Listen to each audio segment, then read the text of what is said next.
That one? You want to try before we go on for Hockey TV? Turco's going to check. Okay.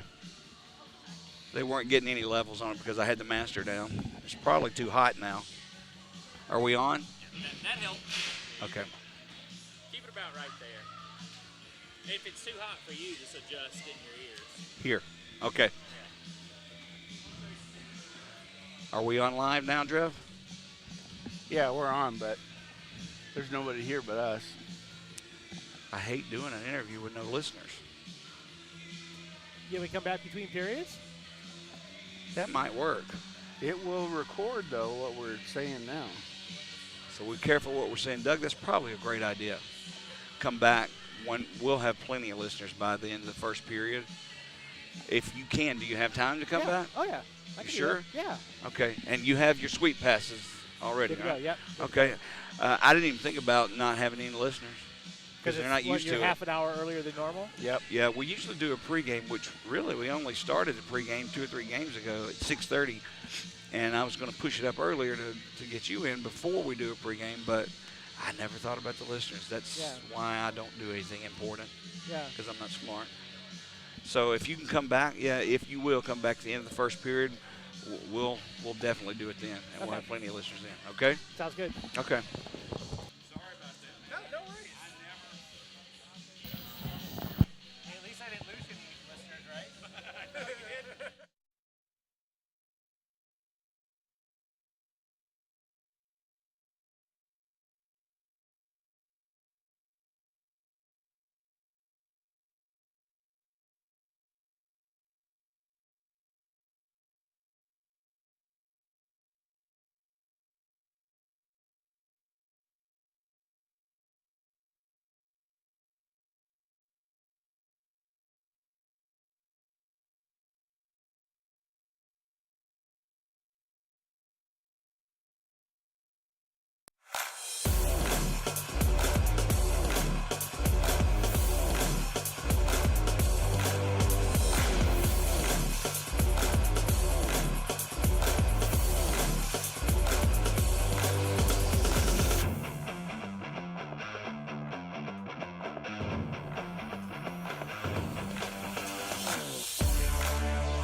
Okay.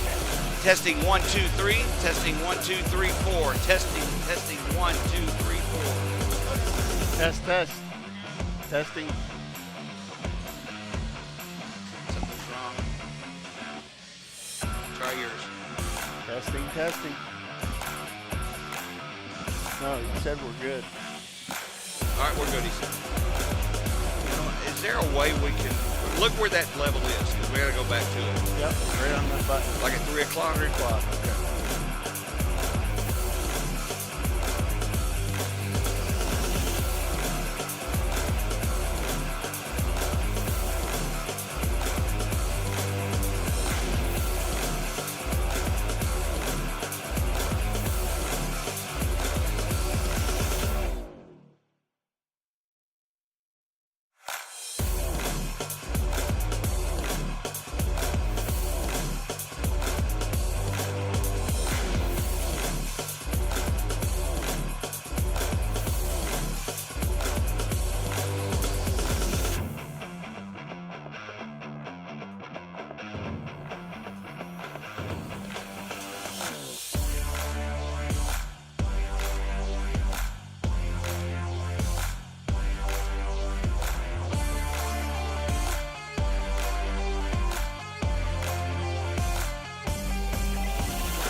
All right, Jody Chernesky here along with Greg Drevany. We're about an hour before face-off of Game 1 of the SPHL Finals. Birmingham Bulls, Roanoke Rail Yard Dogs. It's going to be hard for me to say that because I'm used to saying Roanoke Valley Rampage back in your day when you played. But for you guys listening right now, we've had a change of plans. The president of the SPHL is still going to join us, but it's going to be at the end of the first period when he does. We apologize for the change, but some things you just can't do anything about. We've had something come up. Nothing major, nothing technical, but we will be joined by Doug Price, president of the Southern Professional Hockey League, tonight in between the first and second period. So until 7 p.m., or actually we'll come on the air live at 6:30, Drev, for our pregame show. Stay with us. Birmingham Bulls hockey, SPHL Finals will start in 1 hour.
Hello again, everyone. Jody Chernesky here, along with former Bulls goalie Greg Dreveny, and we've made it, folks. It's the finals of the Southern Professional Hockey League season. The playoffs are coming to an end with either the Birmingham Bulls or the Roanoke Rail Yard Dogs as champion. I'm not sure what the history of Roanoke is, Greg, but I do know the entire hockey history of Birmingham, dating all the way back to the WHA days, starting in 1976. Birmingham has never had a hockey champion, never. The only time we've made it to a point where we had a chance was in 2019 right here with Jamie Hicks's Birmingham Bulls lost to the Huntsville Havoc. And before then, after then, not even close until this season. How do you feel about this? Well, I do know that last year Roanoke was in the finals as well and lost to Peoria. And I believe last year they went from outhouse to penthouse because they finished 8th in the season, right, and they made it there the hard way. So when I heard that and was doing a little research today, I was like, okay, so they're going to have a little salt in the wounds coming out from just like in 2019. We got so close as the Bulls and going into that series against Huntsville, and it came right down to the wire in that 3-game series. First game went into overtime, and there we were. But 2020 came, and we just couldn't do the repeat. But here's Roanoke. They did do the repeat, and they know what it's like to be here, so I'm very excited to see what this is going to look like coming out here for Game 1. I did not compare their rosters between this year's playoff team and last year's playoff roster.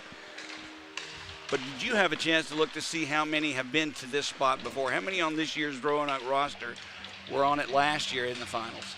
Do you remember? About 75%. Okay. So if we're going judging by just experience as far as on the ice in the finals and emotionally and within your head and your heart in the finals, it would definitely favor Roanoke. We're more of a younger, rookie-laden team, and we depend on our rookies for scoring. I'll get into that a little bit later on. Roanoke, not so much. And we were talking before we came on the air, their uniforms reminded us both of the East Coast Hockey League days when John Brophy and the Hampton Road Admirals would just destroy people physically in the league. It's exactly who they look like. If you can remember those uniforms, if you're listening and were a fan in the East Coast Hockey League days. I don't know if they're quite as physical as Brophy's Admirals were, but judging from what I hear, at least from their announcer, they do have a line that plays physical, and oddly enough, it's their top line. Wow. I don't think anybody's ever going to play like Brophy's Hampton Admirals back in the day, because they were absolute maniacs on the ice. But where you get away from having that fourth line that you had just 3 sheer goons out there that are good for at least 4 fights between the 3 of them over the course of a game.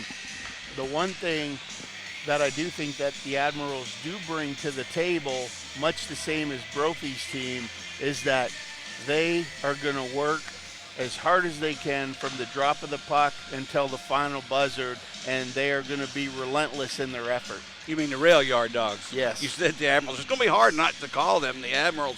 All year long I've had issues with names like McTavish, calling Craig McTavish and so forth. Mark Donahue. Yeah, Mark Donahue, who played with you back in the East Coast Hockey League Bulls. I've called him that. There was a couple others. I can't remember who they are, but look, I'm not a smart person. I just love hockey. So you'll have to forgive me if you're listening and I mess up a name and call them the Admirals. It's hard to say Rail Yard Dogs as a nickname. I may just go with Roanoke and forget about it. With that said, Birmingham and Roanoke coming into this series, Roanoke hasn't had an overtime game. Birmingham's had to endure 2. We lost both of them. No losses during regulation. I don't know what that means for the finals. Have you ever played in the finals at a professional level? No. Okay. So it's kind of hard to know what's going through the minds of some of these players. I guess really does favor Roanoke in this, but if you're Birmingham, so many rookies, 8 rookies on this team that all contribute. What do you think their minds are like right now? What are they thinking? Is it just too fresh for even them to worry about, or is it waiting on them? Well, I think it's one of those things, Jody, where you know what? Sometimes innocence is bliss. Yeah. And having a bunch of rookies on your team who are going out, and you know what? They don't know the difference of the President's Cup versus a cup of coffee. and sometimes that's a good thing because they come in and they don't necessarily feel the pressure that maybe Roanoke's putting on themselves, as opposed to these guys from the Bulls. You know what? We're just here. We skate 100 miles an hour. We just love to play hockey. That's what I was going to ask you about pressure. Pressure is a privilege, especially you're in the finals. You better believe it's a privilege. You're privileged to be here. As you just said, a lot of hockey players go through their entire career and never play at a finals at any level. So, yeah, there's pressure, but it's a privilege to have that pressure. Roanoke, is it possible that they have more pressure on them knowing that they lost last year to Peoria in the finals? Are they thinking about that? Is that in the back of their head? Right, I guarantee you. And as a player, the only thing closest to being a player, I've reffed, and now head coach of Alabama, and that is what I can attest, what you're talking about with Roanoke. Our first year going to nationals in Philly, as a first-year team last year, we didn't have any pressure because we were young, we didn't know any better, and we were, going around like tourists, looking at all everything around us and all that, just taking in the atmosphere. Whereas the second year, when we came back, we've already been there once, so it wasn't our first rodeo, but the pressure was different. Where the first time we were there, we were just happy to be there and trying our best and, see what happens. But coming back this year, the pressure was different because the team was better. We filled the holes. We'd been here before, and we knew we were good enough to win it all, and that created a different kind of pressure. You've watched Roanoke play, at least in their last series against Peoria. I haven't. We've watched Birmingham play all season long, and we know Birmingham is at their best when they're flying up and down the ice. Is Roanoke capable of playing that kind of a wide open end-to-end action game, or are they more or less like Fayetteville was, wanting to slow things down? I would say, honestly, they are right in the middle because they don't intentionally play that neutral zone trap or the collapse to the net. These guys just come out and just play good old-fashioned hockey the way that it's supposed to be played. But what they do is all those things that go along with that style of play, they will finish every check that they get. They will throw every puck on net when they come across the blue line.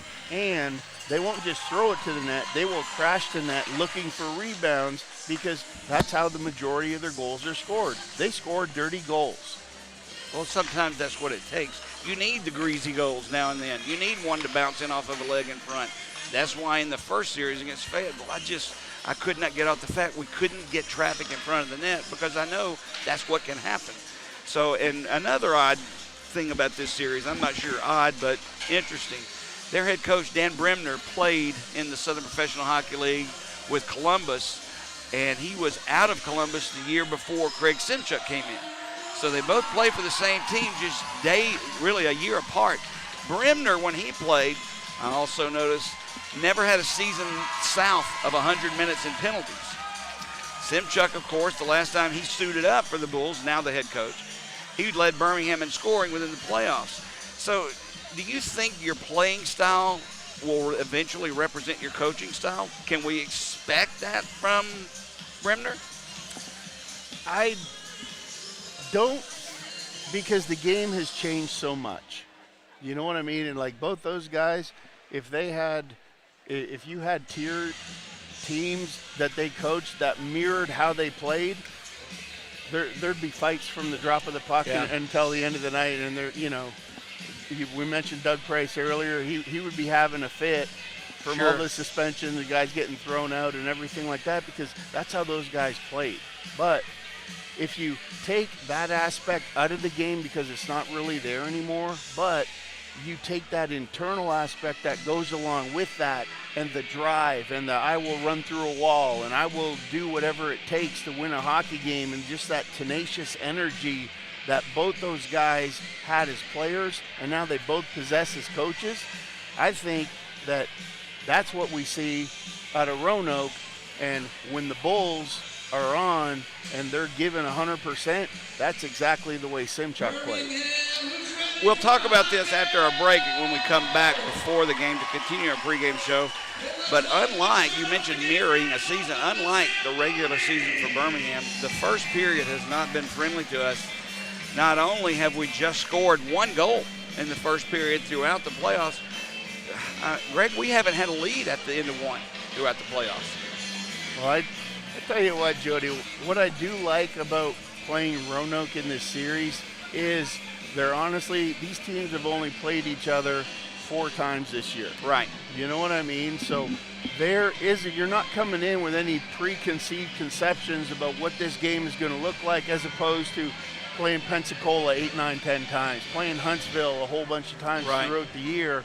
It's like you can almost see the game unfolding before you even step on the ice. And tonight, I don't think there's any of that, and I'm hoping that allows the Bulls to come out and execute their game plan early and just come out and skate 100 miles an hour, play north and south hockey, because that is what the word around the league is. And you talk about what people are saying on the streets. They're saying the Bulls are the fastest team in the SPHL, and when everybody's firing on all cylinders, people are right. All right, we'll take our first break. We'll take, a couple of minutes. When we come back, we'll lead into the actual introduction to the game. Jody Chernesky here along with Greg Dreveny. Game 1 of the SPHL Finals coming up. Stay with us, everyone.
Jody Chernesky along with Greg Dreveny back at the Pelham Civic Complex, waiting for opening faceoff of tonight's game between the visiting Roanoke Rail Yard Dogs and homestanding Birmingham Bulls. Played all year long to get to this point, Birmingham finishing second overall in the regular season. And with Roanoke's defeat of Peoria in the semifinals, along with Birmingham taking out Huntsville, Birmingham finds itself with home ice advantage, which is a great thing. It's what you fight all year long for. At this point, not sure how much it means, because every team that's in the finals in history has busted their can to the point where they've left nothing. They've thrown everything they've got onto the ice. I expect no less tonight. Well, it's one of those things, Jody, where you're looking at a series like this, and even though you talk about 5 games, the reality of it is it could be over in 3, and it can happen quick. So I'll tell you, home ice advantage, where it comes into play is the fact that for the Bulls, we've got 2 games right off the bat. And if you can capitalize on that home ice environment in those first 2 games, now you're going in, and if you can get those first 2 going into that 3rd, possibly 4th game, you know how it feels in that series against Huntsville, how when it's tight, it's 1-goal game, it's this, it's that, you're 1 goal away. You get down 2 games in any series, and you're going to feel like that for 30, 60. You know, it almost feels like if you get down 2 games in a 5-game series, you might as well mail it in. I mean, it's tough to bounce back and win 3 in a row, and that's exactly what you have to do. You'd think with Roanoke, when they come in, I'm sure they'd like to win both, don't get me wrong, but they got to be hoping for at least a split, right? Well, you would think, but then again, Roanoke might be a team that it doesn't matter if they're playing at home or playing on the road, because they just beat Peoria in Peoria to get here. So, and they did it in a great fashion, so to speak, because Barry, very good goaltender for Peoria, they ran him from the net in the first period, scored 3 on him early. So, from that standpoint, I don't think it matters whether you play them here in Roanoke or, you know, in Georgia on outdoor ice. You mentioned goaltending. I firmly believe, and I know I'm old school, I firmly believe goaltending is what wins cups. Goaltending wins championships. You build a hockey team from the net out, in my opinion. And Birmingham, and at least to me, has an advantage because I know both of our goaltenders, both Hayden Stewart and Austin Lotz, would start for any team in this league. We have both of them on our squad. So no matter who's in the net, you feel good. You're in a unique position, in a unique situation where you've actually coached not just Hayden Stewart and Austin Lotz of the Bulls, but you've coached Austin Rodebush and his backup Brody Clays for Roanoke. Had all 4 goalies underneath the wing, so that's a very interesting situation that you don't see very often. And in those things, each guy is different in their own style, you know. And Rodebush, I think he plays. If you talk about mirrors and carbon copies between all 4 goalies, Rodebush and Lotz, they share that same style. They're both athletic. You know, they move well across the crease. They're quick. And then you've got Brody Clays and Hayden Stewart, who are both bigger body goalies that play more, block the net, stay in the middle. You know, they're not overly aggressive and they're challenging and stuff, but when you're coming in at 6'4" and 6'5", you don't really have to be. Yeah. It's more about just not opening up holes to get scored on. So once again, here we sit. And with Roanoke, we looked at Huntsville, and they had a couple of guys who were former Birmingham defects, so to speak. Yeah. And Roanoke is coming in tonight with the same thing with Rodebush, Clays, and Stephen Alva, who is a defenseman for the Bulls in the last few years. A lot of former Bulls on a lot of teams that played in the playoffs this year. I want to play a little game with you. We used to do this back in the day. If you had to win one game, at least to me, if I had to win one hockey game for championship of the world, I would want the old Vladislav Tricek, the old Soviet Union goalie, not Russian, Soviet Union goalie in net.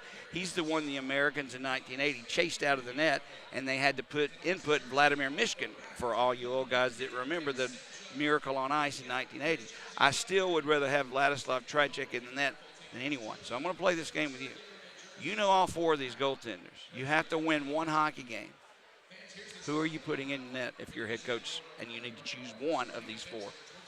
You want me to rank them in order? No, I want one goaltender. You've got to start one. Who's it going to be? I'm going to go with Hayden Stewart.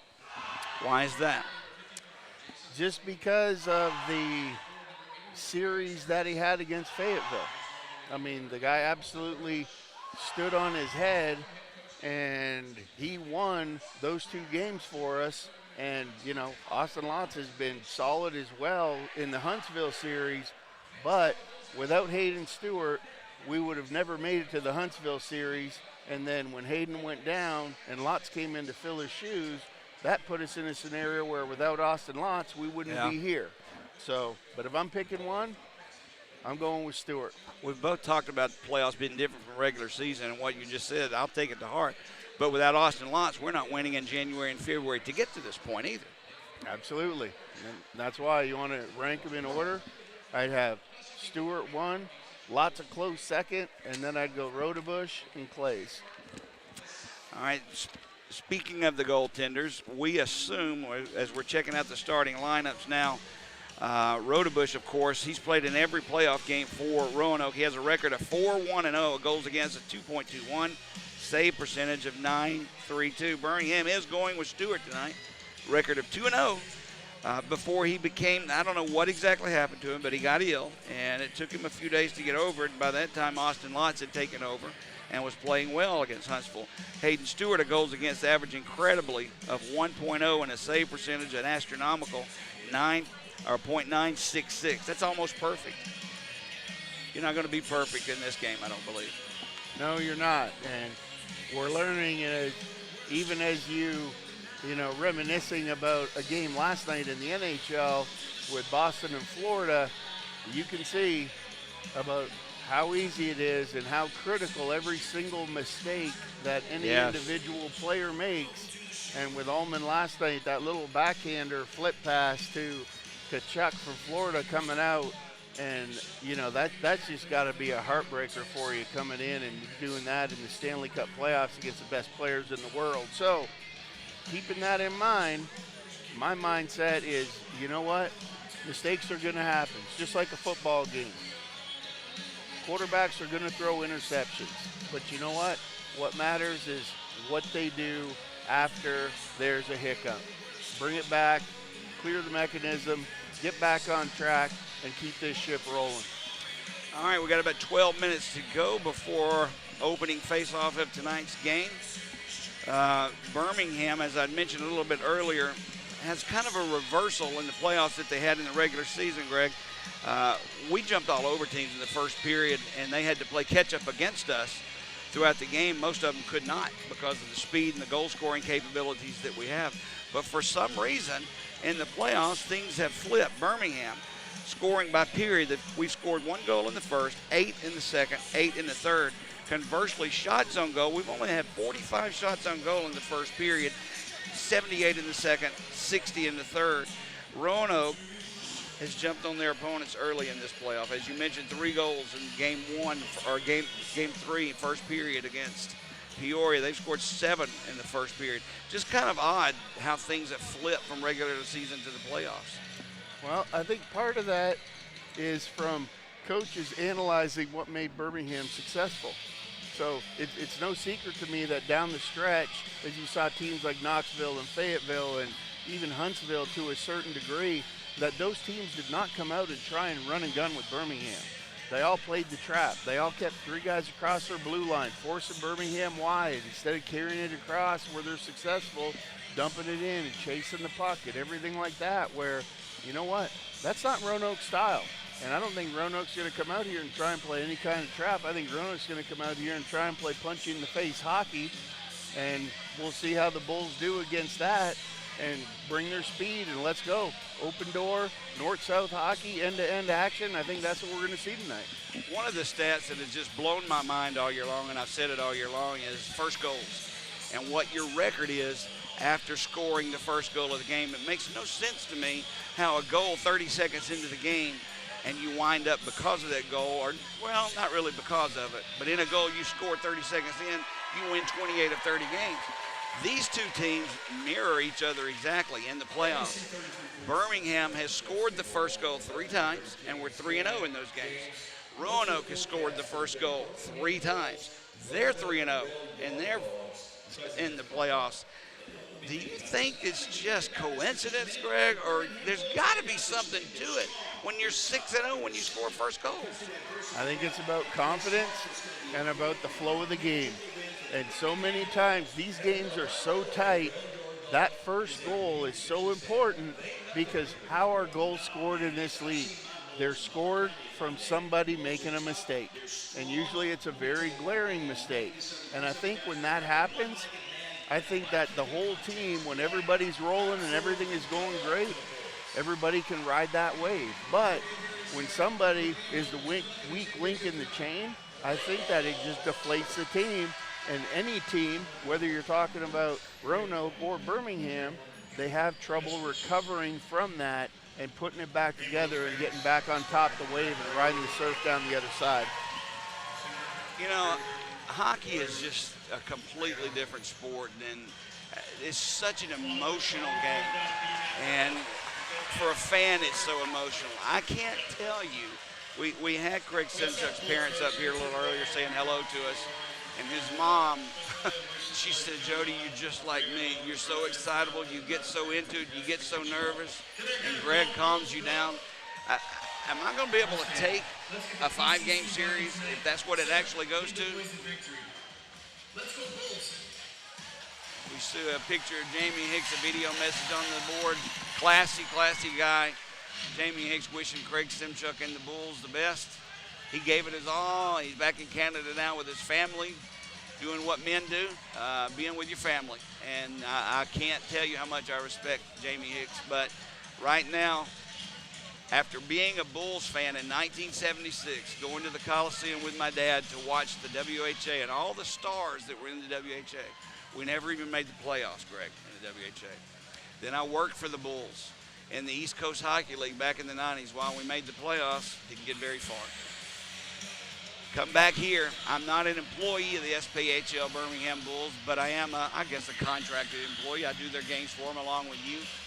Not one time in my entire hockey life, and everyone knows I'm a fan of the Toronto Maple Leafs and their sorry history. My dad cursed me by making me a Toronto Maple Leaf fan, being from Toronto, he was. Can I just get one time? Is it possible? Let me throw this at you. Is it possible in the same season, the 2022-23 season, that both the Bulls and the Maple Leafs are champions? Is that happening, or are the hockey guys laughing at me right now? You know what, Jody? After having something crazy happen in the hockey world, maybe the Leafs just needed COVID to shake it up a little bit, and now maybe all that curse is gone. And you know what? If there ever was a year, looking at what the Bulls are bringing and looking at what the Leafs are bringing right now in playoffs, there's a very strong possibility. I hope you're right, and we're about to find out. At least we are going to find out how the first game is going to fare in this playoff series. I'm calm right now, but I won't be in a few minutes. We're going to take our last break. We come back to the national anthem and the start of the SPHL finals between the Birmingham Bulls and the visiting Roanoke Rail Yard Dogs. Jody Chernesky here, along with Greg Dreveny. Stay with us, everyone.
Jody Chernesky back at the Pelham Civic Complex.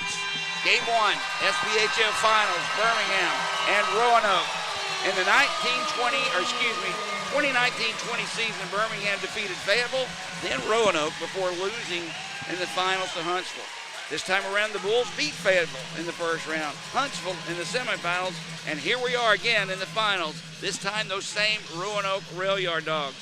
Jody Chernesky with former Bull Greg Dreveny. For at least the next 3 games, you're going to have us bring to you in our own way the finals of the SPHL. Some players never get to these, as we talked about in the pregame. So you're very lucky to be here. Pressure is a privilege. They will leave everything they have out on the ice. Greg, we're 5 minutes or so away as the Bulls are introduced and come on the ice. I don't think they're butterflies in their stomachs. I think it may be more like pigeons flying around, and you got to feel it in the pit of your stomach. Well, the one thing that I do like about this series, Jody, is it's not as short and definitive as the last couple series where we've come into, because the Bulls in their first series, they lost that first game on the road, and Fayetteville came back, and I'm telling you, the tension, you could cut it with a knife. And same thing whenever Huntsville comes to town, it's that same scenario. But for this series being a best 3 out of 5, it gives you a little more breathing room. And I think that's going to – it matters. It does. And I think that the Bulls are going to be more loose. They're going to be able to run and gun a little bit more. And I think it fits right into their game style, not having to be so worried about just making a mistake. Starting lineups tonight. First for Roanoke on defense, Stephen Alvo and C.J. Valerian. Up front, Josh Nenadal, Garrett Sargis, who we spoke about in the pregame, and Jason Lavalley. In goal, Austin Rodebush with his 4-1-0 record and a 2.21 goals against average. For Birmingham on defense, Taylor Brierly along with Artur Turchiev. Up front, Troy McTavish, Zach Masson, and Jared Bethune. In goal, Hayden Stewart with a 2-0 record this playoff season, a 1.00 goals against, save percentage of .966. This one could not have been set up any better. This should be a very exciting best 3 of 5 series. But right now, we'll pause for the national anthem.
All right, referees tonight, Mark Dungan and Derek Boehm on the line. Ryan Salkeld along with Will Glick.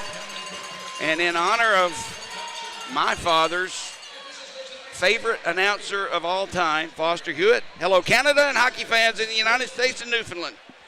Get ready. It's hockey night in the Southern Professional Hockey League. Ric Flair announces it on the scoreboards. Both teams get in the net. Starters on the ice. Referee's arm is raised. It's time for hockey.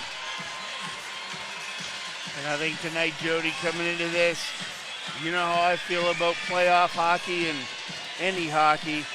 It all boils down to goaltending. And if your goalie is on, every team's got a chance. And like I said earlier, we were talking off the air, I like the fact that Roanoke put out Peoria and the Bulls have put out Huntsville, and now this is what I call fresh blood. Going to be fun, and we're just about to get underway here. Both Greg and I and Pat Johnson will be in Roanoke for Game 3 at the very least, but right now, Game 1 here in Birmingham. Off the draw, Roanoke controls.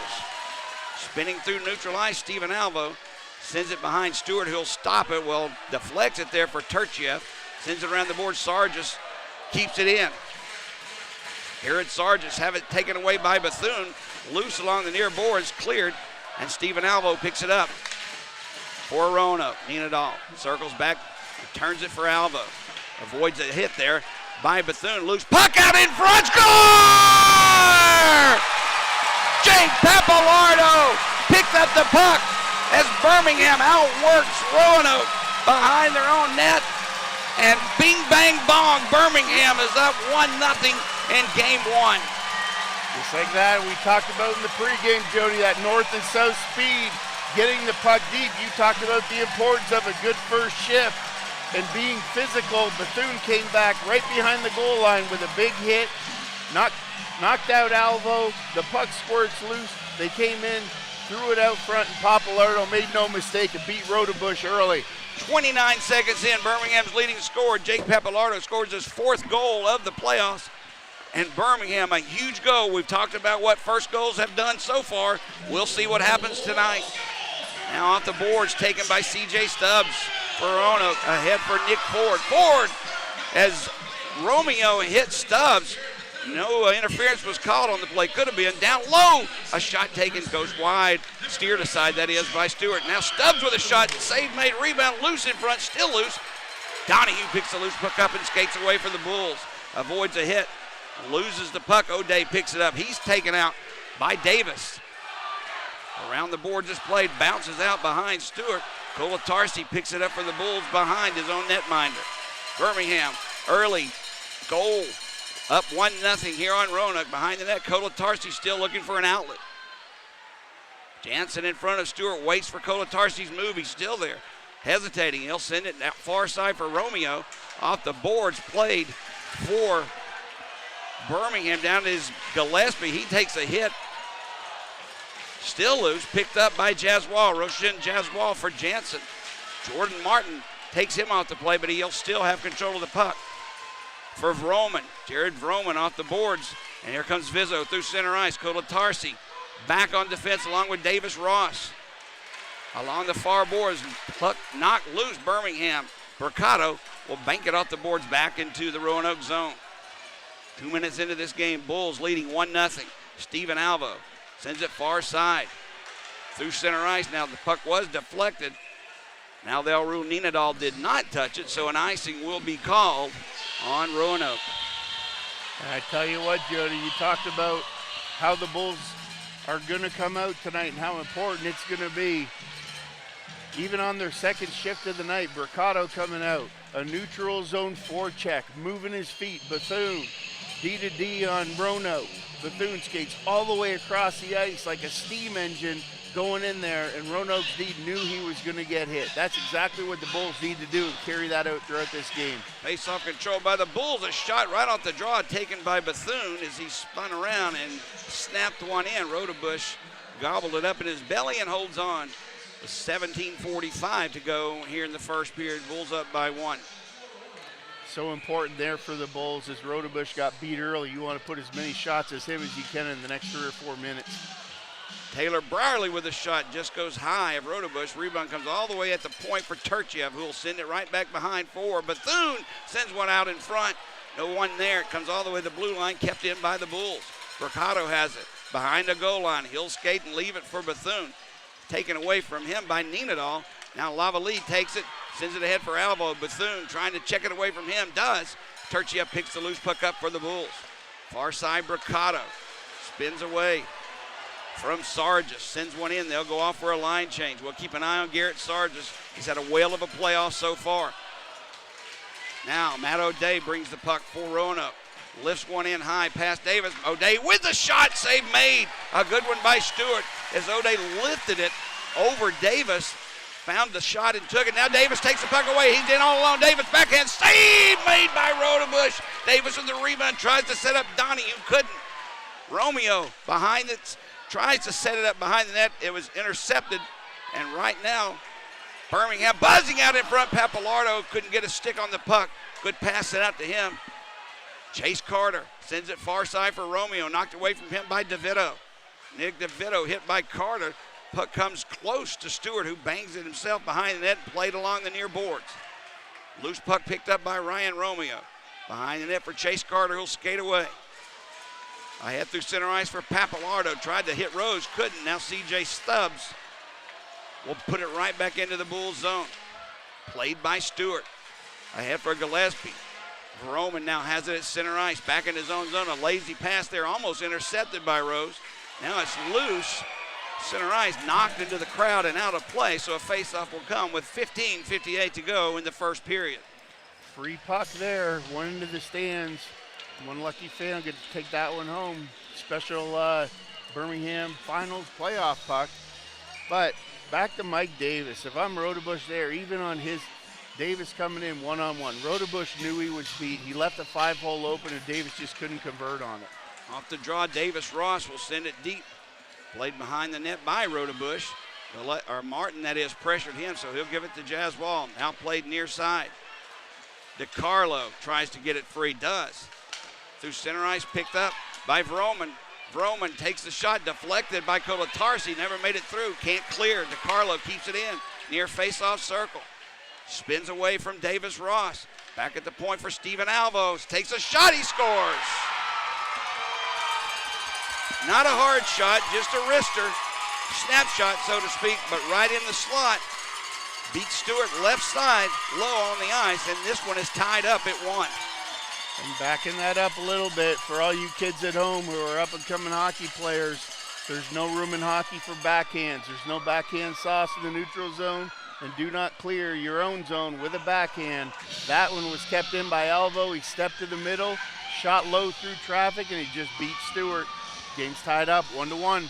The defenseman Steven Alvo's first goal of the playoffs, but he does have 6 assists. Third leading scorer for Roanoke converts, and it's a 1-1 hockey game. Behind the net, Taylor Brierly spins away from Nenadal. Tries to get it up for Masson. Now 2 Roanoke players collide hard. Bethune will pick the loose puck up at center ice and lift one in to the Roanoke zone. McTavish and Alvo. McTavish couldn't get it away. Now Masson comes in. McTavish takes down Alvo. Behind the net, loose puck played by Lavalley. Lavalley has it. Now it's tied up under the stick of Masson. Comes free, and Roanoke's Alvo sends it far side for Nenadal, and he'll clear. Loose puck at center ice, picked up by Zach Masson. Sargis on him, so he'll send it back for Turchiev. Turchiev in his own zone. Long pass ahead for Masson. Line change for the Bulls, who tips it in to the Roanoke zone, and back comes Matt O'Day through center ice ahead for Ford. Ford has Stubbs on the right. He'll send one in front. Stubbs deflected. Stewart was there to knock it behind his own net. Now Ford picks the loose puck up along the near boards for Stubbs. Stubbs out in front. He had DeVito, but he couldn't get a stick on the puck. Roanoke keeping the pressure on in the Bull zone. Now Ford trying to draw a penalty. I won't call it a dive, but he was trying to draw a penalty. None coming. Donahue sends it deep into the Roanoke zone. Bricado catches up with the puck. Now they'll send it back for Papalardo to Chase Carter in front. Through traffic, save was made. Bricado couldn't get the rebound, and it's cleared by Roanoke. Chase Carter again with the puck. Right over the center ice stripe, he dumps it in. Line change for the Bulls. O'Day picks it up for Roanoke behind his netminder. Jordan Martin pressures him, so O'Day skates away. Through center ice. Stick work by Martin couldn't cause the turnover, but they'll have a line change as well. Ryan Romeo had the puck, gives it up for Jordan. Now comes Michael Gillespie back for Jordan. Roshan Jaswal catches up with the puck, sends it behind the net, still loose. Played along the near boards. Not out. Now DiCarlo clears, but right onto the stick of Michael Gillespie, who quickly turns, fires it right back in on Rodebush. Didn't like what he saw with Carson Rose coming in front, so he'll hold it, and he pushes unnecessarily Carson Rose and skates away and leaves the rest up to these players. Yeah, interesting by Rodebush there, pushing Carson Rose, and I get it, but earlier in the game, with the Bulls flying down, chasing the puck behind the net, I noticed Rodebush getting chippy with his stick and got it out there and whacked the Birmingham player skating down behind the net. So I'm curious to see here where this is going to go with Rodebush. Well, you know he's not going to do anything. He's got to remain in the net, but his players will. the ones in front of him will push and shove, and if not more. Well, I mean, you never know what a goalie's thinking, Jody, and if he wants to, if the fire's too hot and he wants to get out of the kitchen, Brody Clays is a good backup. He spent time in the East Coast this year as well. So, I mean, you've got 4 good goalies all around. I'm just real curious to see what's going on with Rodebush and why he's so focused on getting physically involved with the Birmingham players. I want to take this moment to say hello to a couple of sets of parents that are listening in to us or either watching on Hockey TV. I'm not sure which, but Mike and Angela Davis, Mike Davis's parents are watching or listening back home. I want to say hello to you guys as well as two of my favorite people, Kevin and Tammy McTavish. Troy McTavish's parents went well out of their way, just like Craig Simchuk's parents, Daryl and Charlene, did before the game to say hello to us. You guys do whatever it takes. I don't care what it is. The hockey gods are paying attention. Behind the net, it's played. Birmingham's McTavish tries to break it free, but it comes out for DeCarlo. He'll send it far side for Jansen. Turchiev back on him, takes him out of the play, and loose puck picked up by the Bulls. Brierly. Long pass up through the blue line in center ice for Zach Masson.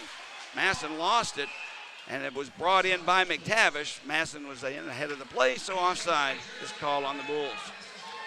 Yeah, you can see, Jody, with Roanoke, whenever the Bulls cycle back into their zone and look to do the D-to-D regroup there, Roanoke is sending 2 and 3 forecheckers deep across Birmingham's blue line, and that's going to play right into the mix of what Birmingham wants to do and move quickly through the neutral zone. Off the draw, controlled by Roanoke. Nenadal backhands one deep into the Bulls zone. Back to get it is Papalardo. He's hit on the play, loses the puck. Brierly does as well. Lavalley picks it up for Roanoke. Taken away from him by Mike Davis smartly and clears the zone. Alvo back to get it. Donahue on him, so he'll send it this side. Taken. Now that's Garrett Sargis. Sargis has it knocked down by Donahue. Loose puck picked up by Donahue, but they're going to call the play, I guess, on an offside or a high stick. I'm not sure it was, I don't think it was offside, so it had to be a high stick. But nonetheless, the whistle blew, and the face-off will come just outside the blue line. Interesting call there, and you know what? I'm actually kind of on board with the referee there because the way that play was coming out, I thought it was going to be offside too, but it wasn't. Or was it high stick? Why was the whistle blown? As Davis Ross takes the shot, Brendan Pepe deflects it well into the stands and out of play, so we'll do it again. 12:08 to go, first period. Score tied at 1. Birmingham with the early goal, 29 seconds, or 21 seconds. I can't recall one of them. Very early goal by Birmingham. But Roanoke answers on a shot by Steven Alvo. So we're at 1-1, 12:08 to go, first period. Face off to the right of Austin Rodebush. Roanoke netminder, loose puck, picked up by O'Day. He'll send it far side, picked up by DeVito, gives it to Ford, and here comes Roanoke. Backhands one. Davis Ross gloves it, drops it, clears the zone. Roanoke will regroup. Matt O'Day ahead for C.J. Stubbs, intercepted by Jordan Martin. Tries to get around, O'Day does. Martin, nowhere to go. A wraparound shot, didn't get through, and Carson Rose couldn't get his stick on the puck as it slid harmlessly through the crease. Big scoring chance there for the Bulls, just goes wide. Now Carson Rose has it bounce off his stick. Jazz Wall picks it up, sends it ahead for DeVito. Look out, got past Davis Ross. Now we're going to have an offside. The linesman blew the whistle. I guess they're going to call offside on DeCarlo, who had just stepped in ahead of the play. Once again, chances you take defensively at your own blue line shouldn't, wow, that's just a big chance Davis Ross took there. Luckily, it didn't go anywhere near Hayden Stewart. Off the draw, Stewart stops it. Gives it to Romeo. Off the boards, Birmingham lost it. Vizzo keeps it in. Now Chase Carter intercepts his pass and sends it out of the zone. Loose puck there, picked up by Roanoke. Jazz Wall gives it ahead for Vizzo. Big hit there by Bethune. Birmingham takes the puck away. Now DeCarlo and Mercado fighting for it. Comes free. Jared Vroman has it. He'll send it back to Jazz Wall through center ice. McTavish has it. McTavish and Vizzo fighting for it. Now Romeo can't get it out. Sends one ahead for Bethune. His pass is broken up. Puck still alive in the Bull zone. I don't like it when it stays there like that. Puck is finally cleared with 10.5 to go in the first period. C.J. Valerian ahead for Sargis. Sargis gets away from Bethune. Romeo back defensively, moves past him. Lavalley with a shot save made by Stewart as Sargis went around two Bulls, set up Lavalley here on the near face-off circle. Stewart answers, though. And you can see why Sargis is up there in the playoff scoring.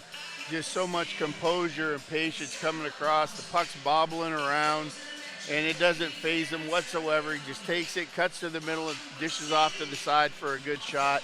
Better save by Stewart with no rebound. Off the draw, puck behind the goal line, picked up by Taylor Brierly. He'll skate away. Has Papalardo streaking, got him. Brings it into the zone. Papalardo with a shot easily gloved by Rodebush, and with Mike Davis bearing down on him. Stephen Alva having a conversation with Mike Davis now, but Rodebush holds on. We'll have a face-off in the Roanoke zone. 10:18 remaining first period. And you know, Papalardo coming down, tried to stop, go back to the middle, use the D as a screen, but Rodebush, like most top goalies in the league, they've got a good glove. You don't want to put that high glove there. You want to bank it off his pads, especially with Davis crashing in on the wing side. Behind the net is played by Roanoke. A long head-bending pass for Nenadal, broken up. Now the loose puck is sent right back in where it's taken by C.J. Valerian. Around the near boards for Lavalley. Ahead for Sargis. Sargis brings it into the Bull zone. Tries to go wide on Turchev. Does, but loses his edge. Loose puck picked up by Donahue. He almost fanned on a pass, but finally gets it away for Davis. Brings it into the zone. He's taken down by O'Day. Loose puck behind the net, played by Roanoke. Now Martin tries to take it away from him. Couldn't do it. Lavalley picks it up. Cross ice pass forward, picks it up, drops it back. Rose has it. Loose puck picked up by Rose. Gillespie streaking. Rose in front, looking for Gillespie. Sticked away by the Roanoke defense. Now Rose, again, curls out to the near circle, takes the shot, and it goes into the stands out of play. So we'll have our second media timeout of the period.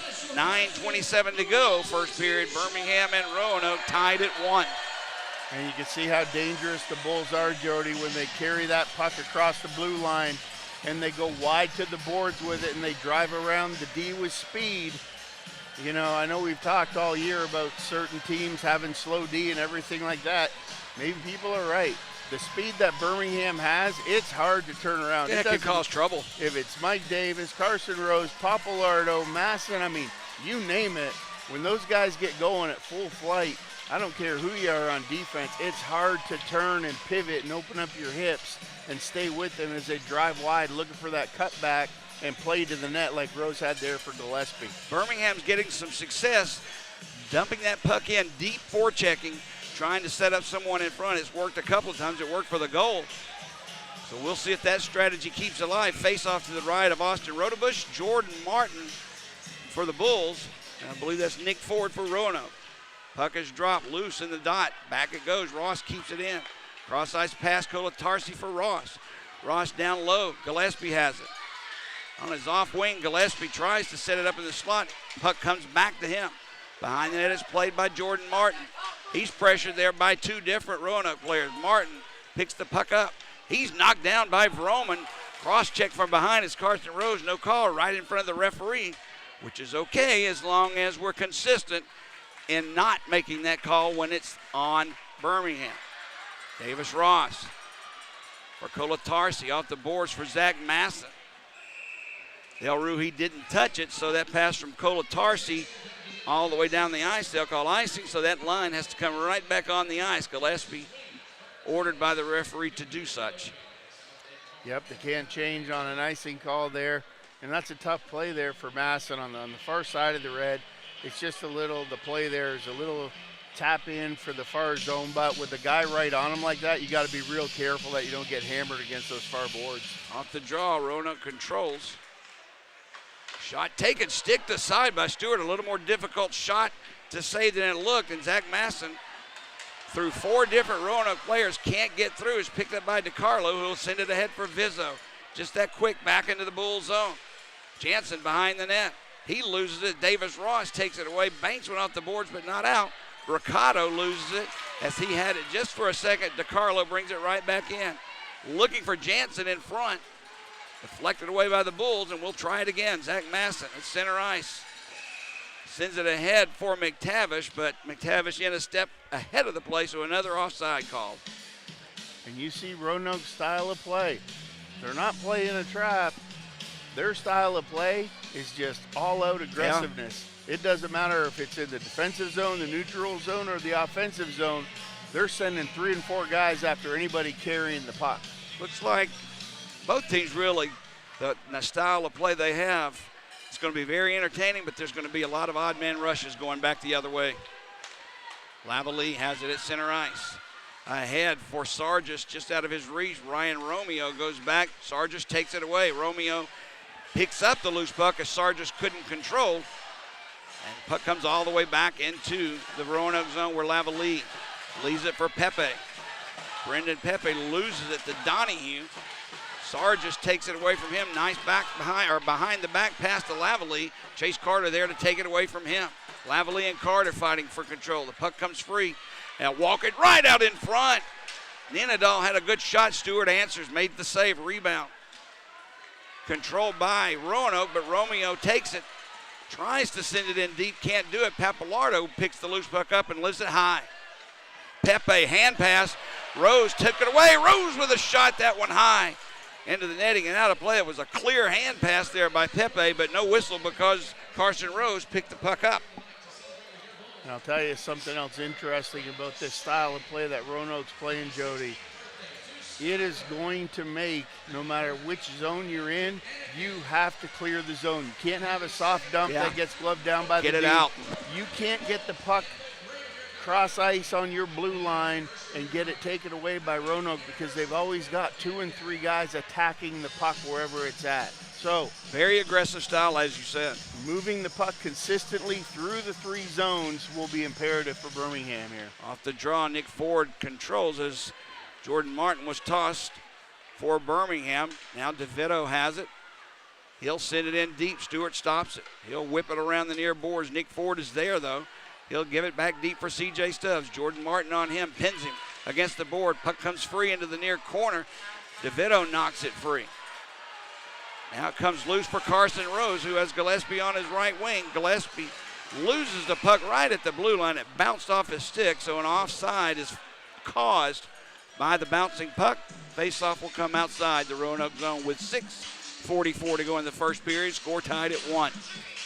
And you can see that, the Bulls moving it, pushing it to the outside to Gillespie there. And when you see out of the corner of your eye, everybody moving so quickly down the left side in the middle lane, Gillespie just overhanded a little bit, carried himself offside. Face-off controlled by Zach Masson. Davis Ross takes it, drops it back for Kolatarsi.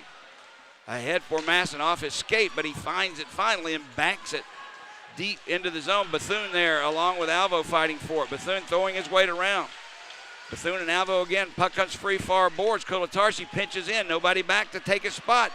Birmingham trying to keep the puck alive in the Roanoke zone. Played far side. Alvo has it. Zach Masson intercepts, trying to keep it alive. It'll come free to the blue line, not out. Kolatarsi keeps it in, but sends it over the glass and out of play. Dangerous play there defensively by Birmingham as they tried to keep the puck alive, and it took a few seconds to get a player back. Zach Masson finally went to the blue line to cover up, but you don't like to see it take that long to get somebody back to take your defenseman's spot. No, you don't, and that's when you talk about, for the fans at home so they can visualize this for the ones who are listening on YouTube. From the top of the circles on the right side of the ice down to Rodebush left, there was just literally 8 personnel, 4 from each team down there in that corner. You don't usually see that too often. Usually it's a 2-on-2, something like that. But everybody in the kitchen sink was in there that play. Chase Carter sends it in. They tried to knock him off the play. Carter lowers his shoulders and knocks Lavalley to the ice. Loose puck in the slot off the stick and skate of Donahue. Picked up by Lavalley. He's hit again by Carter. And the puck comes free for Ryan Romeo. Chase Carter throwing his weight around. Papalardo can't get it out. Kept in at the point by O'Day. Now it comes to Brendan Pepe. Down low, Sargis plays it for Ninadal. He'll leave it for Lavalley. O'Day Back behind the net for Nenadal, looking for a place to go. Out in front, he had Sargis, but it was deflected away out back into center ice. Roanoke puts it right back in where Chase Carter has it. Cross ice pass for Bricado, tips it in. Carson Rose has it, sends one in front, stick the side by Rodebush, and Brendan Pepe sends one out for Nick DeVito. DeVito puts it back into the Bull zone. Beside the net of Stewart, that's Turchiev, almost fanned on it, gets the puck, sends it out for Martin to Rose. Just that quickly back into the Roanoke zone. Rose had it taken away by Vroman. It's loose along the near boards. DeVito can't get it away. Gillespie has it. He tries to set up Turchiev, bounced off his stick. It's played behind the net. Carson Rose has it. Weak backhander in front, never made it. Nick Ford skates away for DeVito. DeVito has it taken by Gillespie finds it again. Nick Ford has it. Cross ice pass didn't connect. All the way back into the Roanoke zone it goes.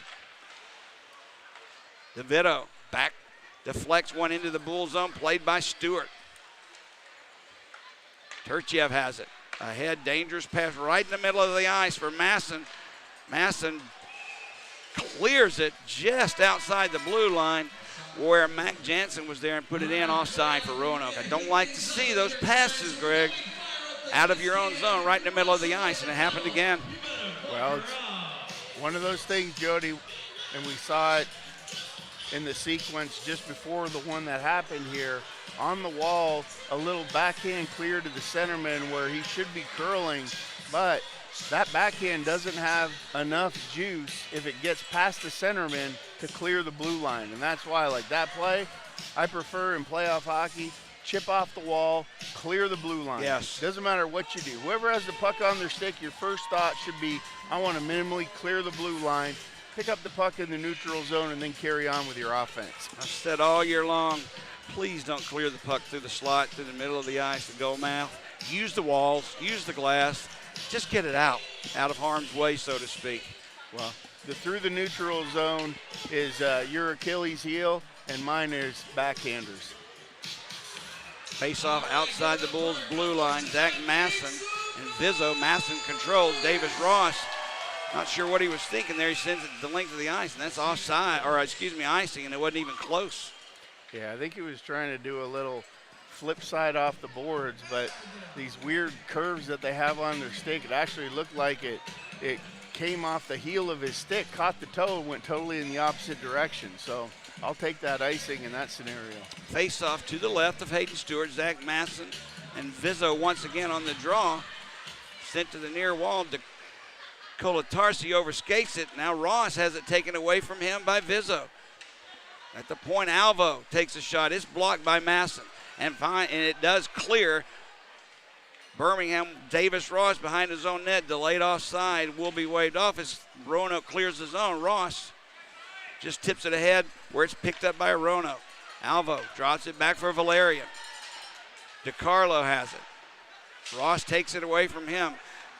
Kind of playing keep away right now. It seems nobody wants control of the puck as it's sent right back into the Roanoke zone, and they'll send it out. Now Colatarsi, look out. Get too many men on the ice when you flap it in front of your own bench at a line change. None forthcoming. Stephen Alvo pressured by Donahue. Good play there.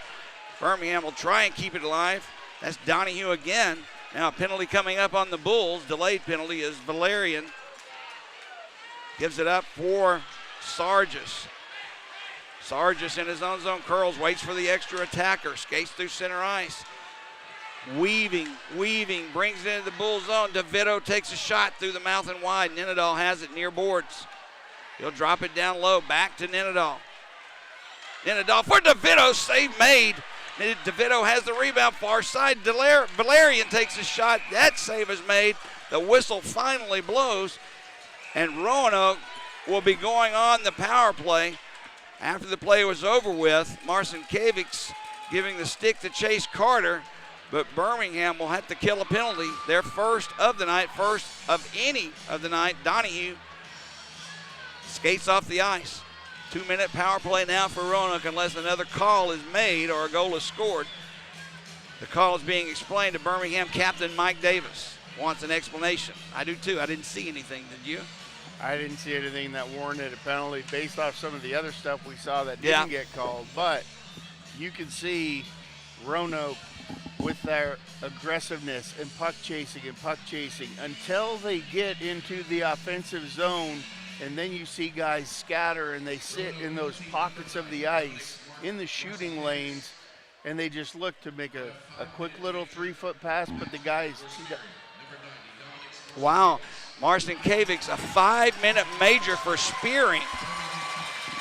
wow. I didn't see that either. And holding call on Donahue. So a 3-minute, unless something is called, 3-minute major power play for Birmingham. And you know what? They pulled Rodebush in favor of an extra attacker.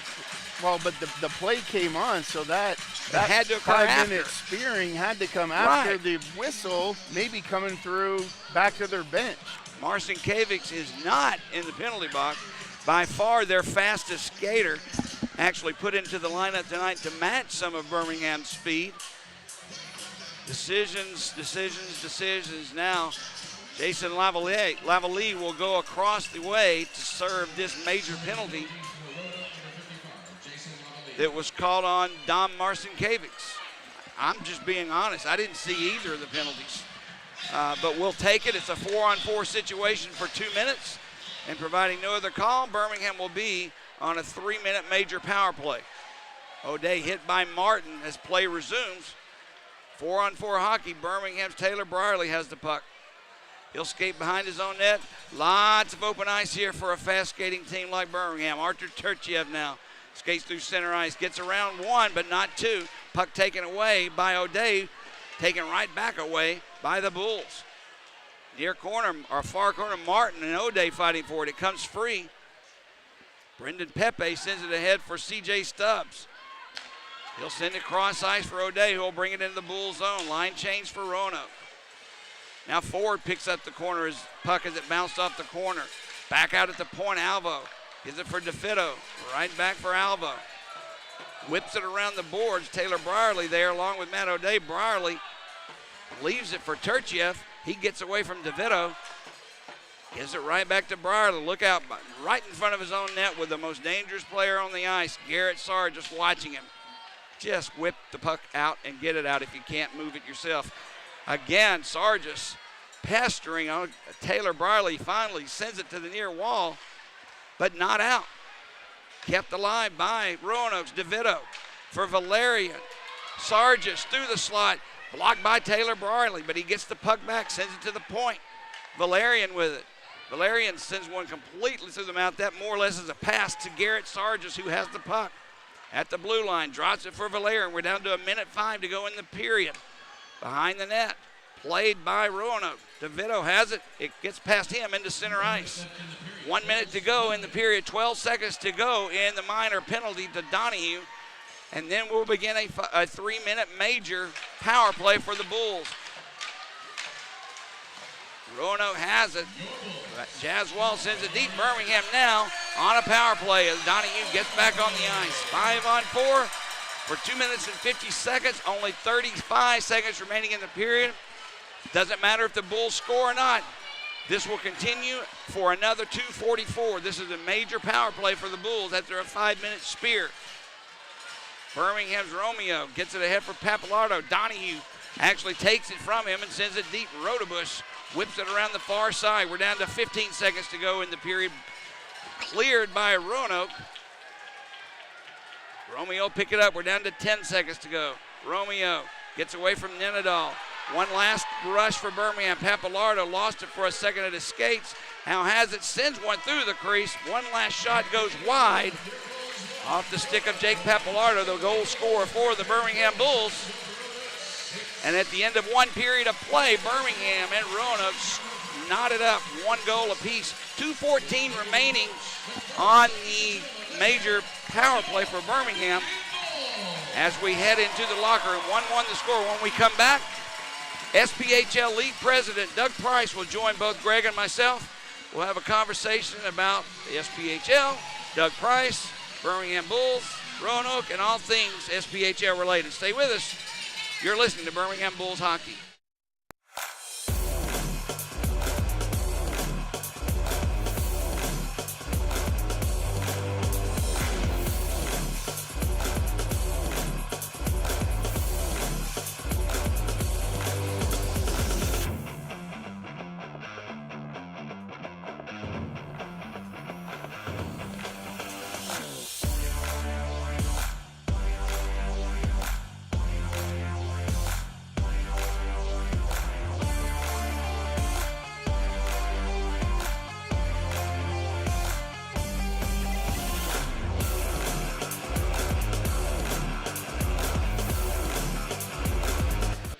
Okay, Jody Chernesky and Greg Dreveny back at the Pelham Civic Complex, where we're into the SPHL finals. At the end of one period, Birmingham won. Roanoke won. A very early goal by Jake Pappalardo. The Bulls set the pace. Roanoke answered right back a couple of minutes later. This game was back and forth the entire period, a pretty entertaining period. The next two periods should be just as, if not more, entertaining. Right now, Greg and I are joined by an old friend of mine, and it happens to be the SPHL, Southern Professional Hockey League president, Doug Price. Doug, we're happy to have you in town again. It's been a while since you've been here. It's been a while, so guys, it's good to be on. I appreciate it. Well, you're here for game one. You've seen period one. Just from a fan's perspective, not a president's perspective, what do you think of the first period? Oh, man, it's playoff hockey. You guys got off to a great start with that early goal. Back and forth, possession was tough. It's puck battles all the way around. And, late penalty there. You guys start the second period on the power play, so we'll see what happens with it. What's your thoughts, at least on the quality of play you see in these two teams in the finals? I know Peoria was the regular season champ, but the parity in this league is becoming more and more and more apparent. It looks like these two teams are just as primed as anyone. Well, that's why you play the games, Jody. Anything can happen in a three-game series. We saw that with Roanoke last year, making it to the finals as the 8th seed. And both teams are deserving. Both teams earned their spots here, so it's gonna be awesome to give the trophy out to a first-time champion there this year. Well, before we came back on the air, all three of us were talking about the penalties that were called there late in the game.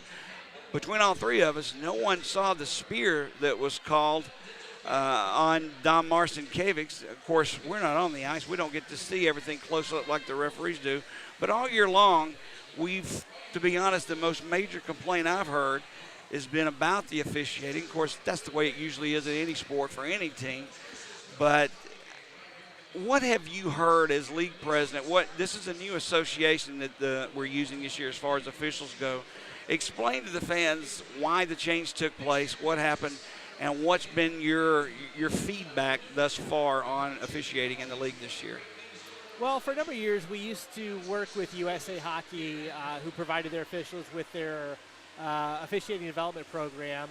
And 2 years ago, they decided that they were going to focus on amateur. I mean, USA Hockey is an amateur organization.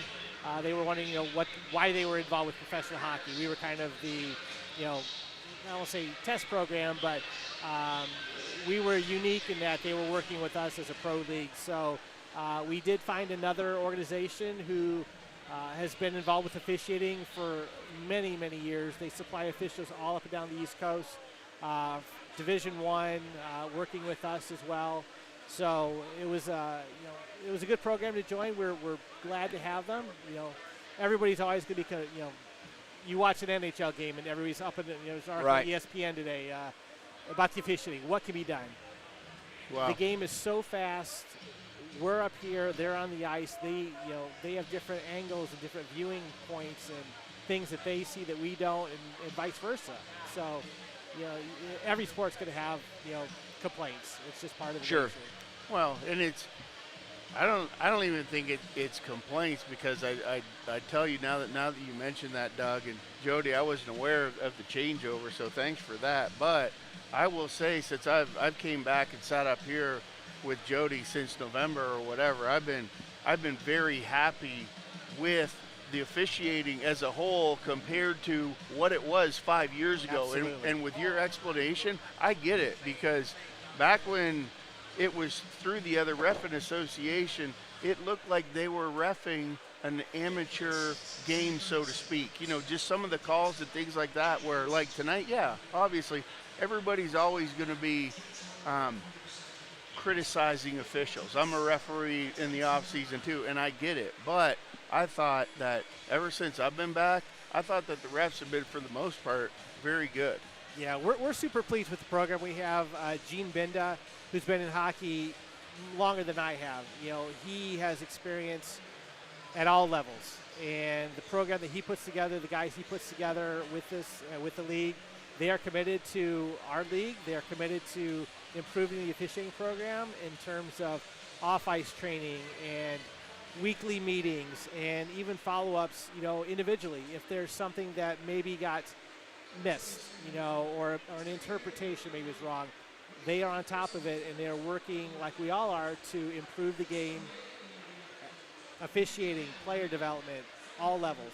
What's been if you had to have a consensus or a common denominator or what have you, a gauge, what's been the number one complaint you've received, not just about officiating, but no league is perfect. That's why you have league meetings every year from top to bottom. What's been your number one issue, complaint, or things that other owners or GM would like to see worked on? Honestly, we don't have a lot of complaints from owners. We're 10 teams, and the ownership group, obviously everybody goes out wanting to win the cup. But off the ice, at our meetings, we're a big family. We all hang out together. Roanoke team president's here with his VP. We're all hanging out before the game talking. It's the best way to put it is a family. We all get along. There isn't anybody who's, it's not cliquey like maybe you would have in a bigger league where you've got, 29, 30 teams. We are all in this together to make this league better. You briefly mentioned a second ago about almost feeling tested or like a testing ground for some of the officials early on, 5-6 years ago. In Major League Baseball, it's widely noted that they use some of the lower levels of baseball, minor leagues, to test the pitch clock, to test what I call a ghost runner on second base, to test the automatic strike and ball from the home plate umpire. Have you been approached by any team or any league, especially the NHL, about becoming a testing ground for some of the things they would like to work on in hockey?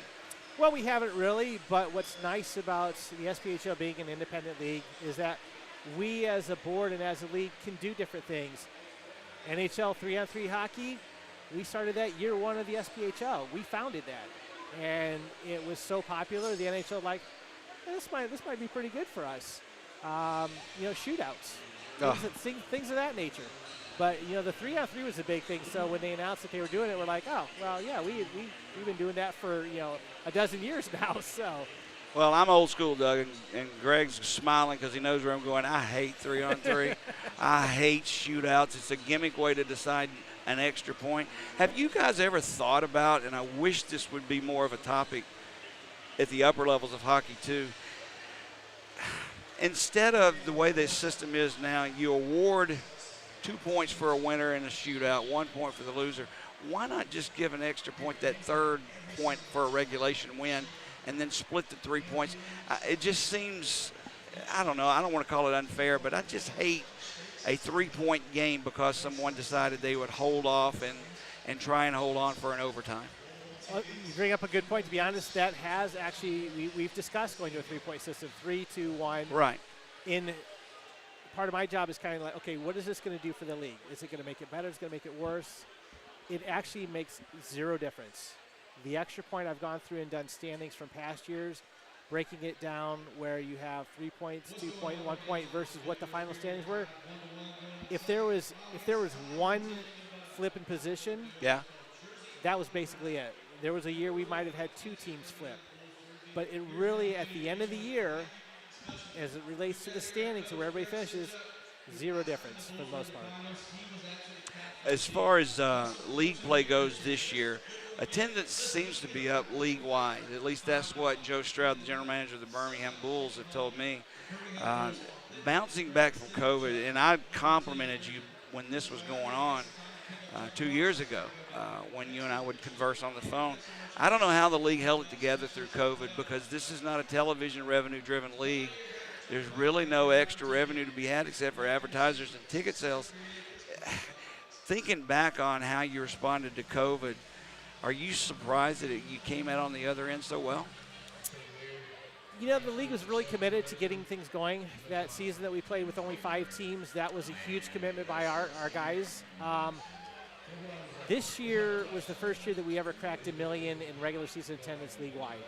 I think 6 teams set new attendance records. A 7th was within, a dozen people, 2 dozen people on average. The fact that it's come back so quickly may be a little surprising, but it's just a tribute to our fan base and our teams. You know, they love their SPHL hockey. They're coming out. They're supporting it in numbers that we've never seen before, and we're just super thrilled that that's the direction we've gone this year. So, Doug, a question back from the beginning. And I know you've been in your seat for about 6 years. Is that close? Yeah, I've been with the league since '09 and been in the commissioner's position for 3-4 years now. Yeah. Okay. So, from the beginning of hockey and what the SPHL was, as far as talent-wise, how the game looks, I myself have noticed a drastic improvement in the quality of hockey, the number of call-ups, all that thing from year one until this year, as evidenced by the Bulls, the number of their call-ups and things like that. But much faster, crisper, pro game. Guys are going up and they're not coming back. What do you attest that to, and where was the development of that over the years? I don't know that I can put my finger on one thing. It's just that we've got some really good coaches. College hockey in the past 10, 20 years has really taken off. It used to be you'd have a few really strong teams like the Wisconsins, the Minnesotas. Now you've got teams out of the East that you've never heard of before the last few years now are winning national championships. And I think just the programs at the lower levels have become so strong that feeder of players now, they're starting out coming to us. And like you said, the number of players that are going up, I think this year I did the numbers. I think we had the second most players in league history, and I think it was the most games played at the ECHL. It was like 1,500 games played. And like you said, there's guys that go up and just don't come back. Yeah. And that's great for them. Well, that's what we're here for. And I think you nailed it.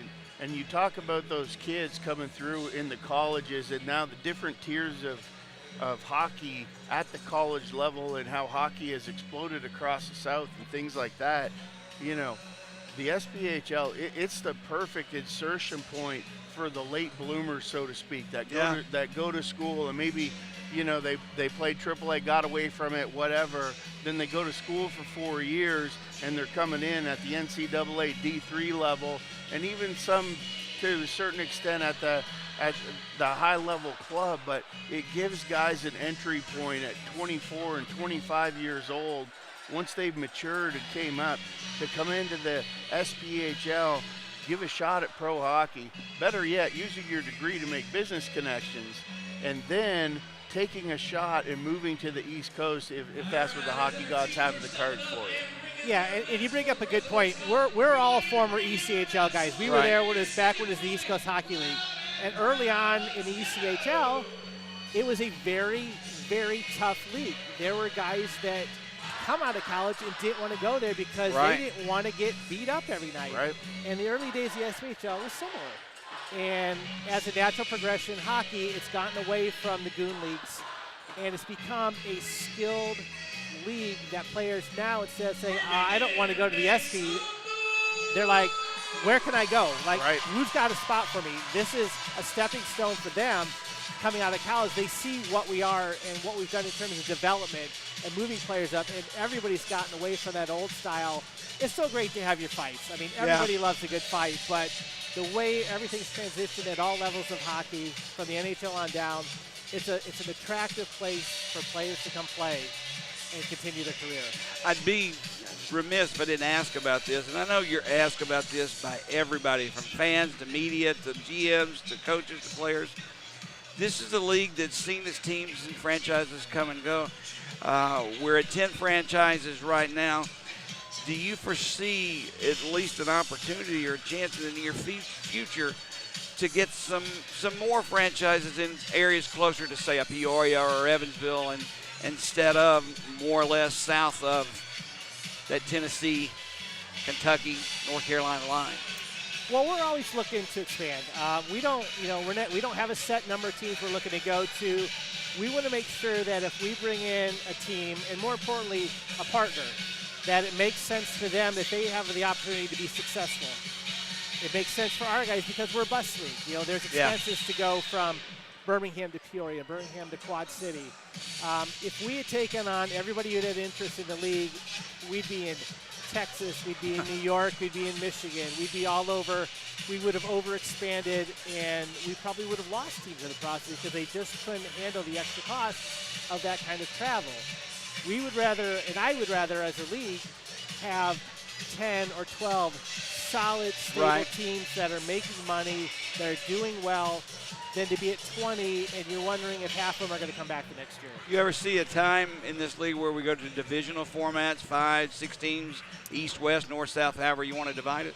It would really depend on who came in. We've talked about this again at the league level. I've looked at the map. You go north south, you're gonna put somebody where they don't belong. You go east west, it's the same thing. So the way I schedule things is kind of with that in mind. We focus on the Birmingham-Huntsville relationship, the Birmingham-Pensacola's. Not every team sees everybody, and that's at the desire of my board of governors. There's a difference between a $20,000 road trip and a $3,000 road trip, and that plays into the stability of our league and the stability of our teams to be able to operate year after year after year. Well, you know what, Doug? We could go on, and believe me, I'm sure at some point in time between now and the start of next hockey season, you and I will be discussing immigration somewhere, and we'll talk more about what we just did again tonight. But there's so many questions I want to ask you. Some I could ask on the record, some not so much. But nonetheless, we really appreciate you taking your time to come and sit down and talk to us. I know you'll be in Roanoke next week. We will as well, so we'll see you then. Well, I'll be here tomorrow night, guys, so I really appreciate the time. All right. That's Doug Price, President, Commissioner of the Southern Professional Hockey League. I'm Jody Chernesky along with Greg Dreveny. Stay with us. We'll take our final break. When we come back, second period action. Birmingham 1, Roanoke 1. You're listening to Birmingham Bulls Hockey.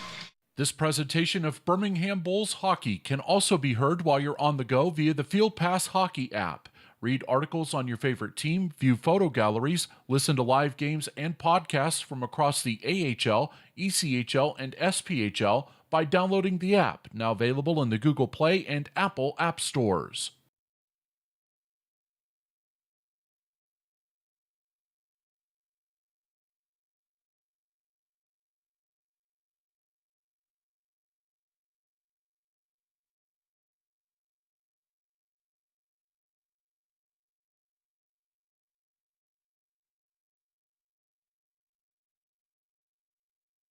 Hey Bulls fans, did you know the best place to score the most authentic hockey memorabilia and game day experiences all season long is with Dash Auction? The chance to meet your favorite player, take home the puck that scored the game-winning goal, or championship-winning jersey is right in the palm of your hands. Text DASH to 66866 and get ready to drop the gloves for the ultimate bragging rights. We'll see you at the auction, Bulls fans. Jody Chernesky along with Greg Dreveny. Close to the second period of play. Birmingham and Roanoke tied at 1. Birmingham jumped up early. And if numbers tell the truth, historically, Birmingham scores the first goal. They're 3-0 coming into tonight. That doesn't mean that will continue that way, but I'd like it to. Birmingham starts the second period on a power play. Remember, there's 2:14 remaining on this power play for the Bulls, with Dom Marcinkiewicz in the box for Spearing. That means they can score as many goals as they want and still be on the power play. But there's only 2:12 of that remaining as the play gets underway. Arthur Turchev takes the faceoff, tries to get away from Nick Ford, drops it back. Gillespie brings it into the Roanoke zone. Cross-ice pass, Carson Rose, fanned, look out, taken away and cleared. Otherwise, he was off to the races. For C.J. Stubbs, behind the net it's played. Turchev fighting for control of the puck. 3 Bulls back along with Nick Ford. Comes free for Carson Rose. Far corner, we're down to 1:40 remaining on this power play. Turchev, gingerly skating, drops it back for Rose. Rose steps across the center ice stripe, brings it in. Mike Davis has it. Return for Rose. Cross-ice pass, Gillespie. Down low for Davis. Return for Gillespie at the point. Turchev still no shots on goal on this power play. A major one for the Bulls. Now Rose takes it stick to side into the netting behind the play. So a face-off will come up deep in the Roanoke zone. And I tell you what, you talk about hand-eye coordination. Right there, Gillespie threw the puck in behind Rose, through his feet to avoid the Roanoke player in the passing lane, comes off the back wall, and Rose just picked it right up off the hop, off the wall, and threw it right to Davis in front. Face-off in the Roanoke zone, controlled by the Bulls. Just inside the blue line, Ryan Romeo, cross-ice pass for Papalardo down low. McTavish couldn't control, but it comes to Bethune. Bethune hit.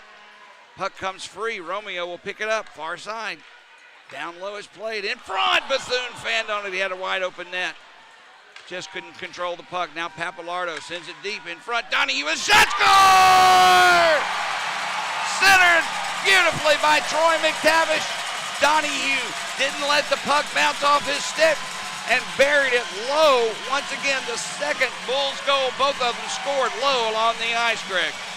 And that's a scenario there, Jody. You talk about that offensive pressure, defensive pressure. My mistake on Roanoke, even on the kill, sending 2 and 3 guys. The Bulls set it up perfectly, playing the perimeter, getting Roanoke cycling, and then just position Donahue right in the center of it all. Little tap down to the corner, push up into the slot. Donahue made no mistake, beat Rodebush in that same spot down low to his blocker's side. Remember, this is a major power play. Birmingham scores the power play goal and still with a one-man advantage for at least another 45 seconds, or unless another call is made. Michael Gillespie behind his own net, plays it far side. Carson Rose has it, skates away, has Gillespie in front. He'll opt to keep the puck, drops it for Turchiev.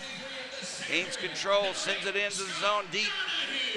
Now Jazz Wall can't clear, kept in for the moment by Rose for Martin. Jordan Martin back for Rose. 25 seconds on the power play for the Bulls. Now Gillespie has it. Comes back to the blue line. Backhands a pass for Turchiev, fakes the shot, gives it for Rose. His shot is blocked by C.J. Stubbs. Bulls keep it in the zone. We're down to 10 seconds left in the power play. Gillespie has it. Cross-ice pass for Rose. Rose takes the shot, save, rebound loose in the slot. Cleared away by Roanoke, and that'll do it for the Bulls power play. Nick Ford brings it into the Bull zone. Gillespie back, tries to keep the puck away from him, couldn't shield it. And the puck is played by DiCarlo. In the near corner, Ross takes him out. Loose puck comes free, Ford has it. Turchiev pokes it away, and Davis Ross tries to get it away, can't. Now Turchiev will pick the loose puck up for Birmingham. Look out. Skates through the slot, Turchiev gains the center ice stripe. He's taken away by DiCarlo, loses the puck, and Roanoke takes possession. Pepe ahead for Alvo. Now taken down on the play is Vizzo. Loose puck behind the net.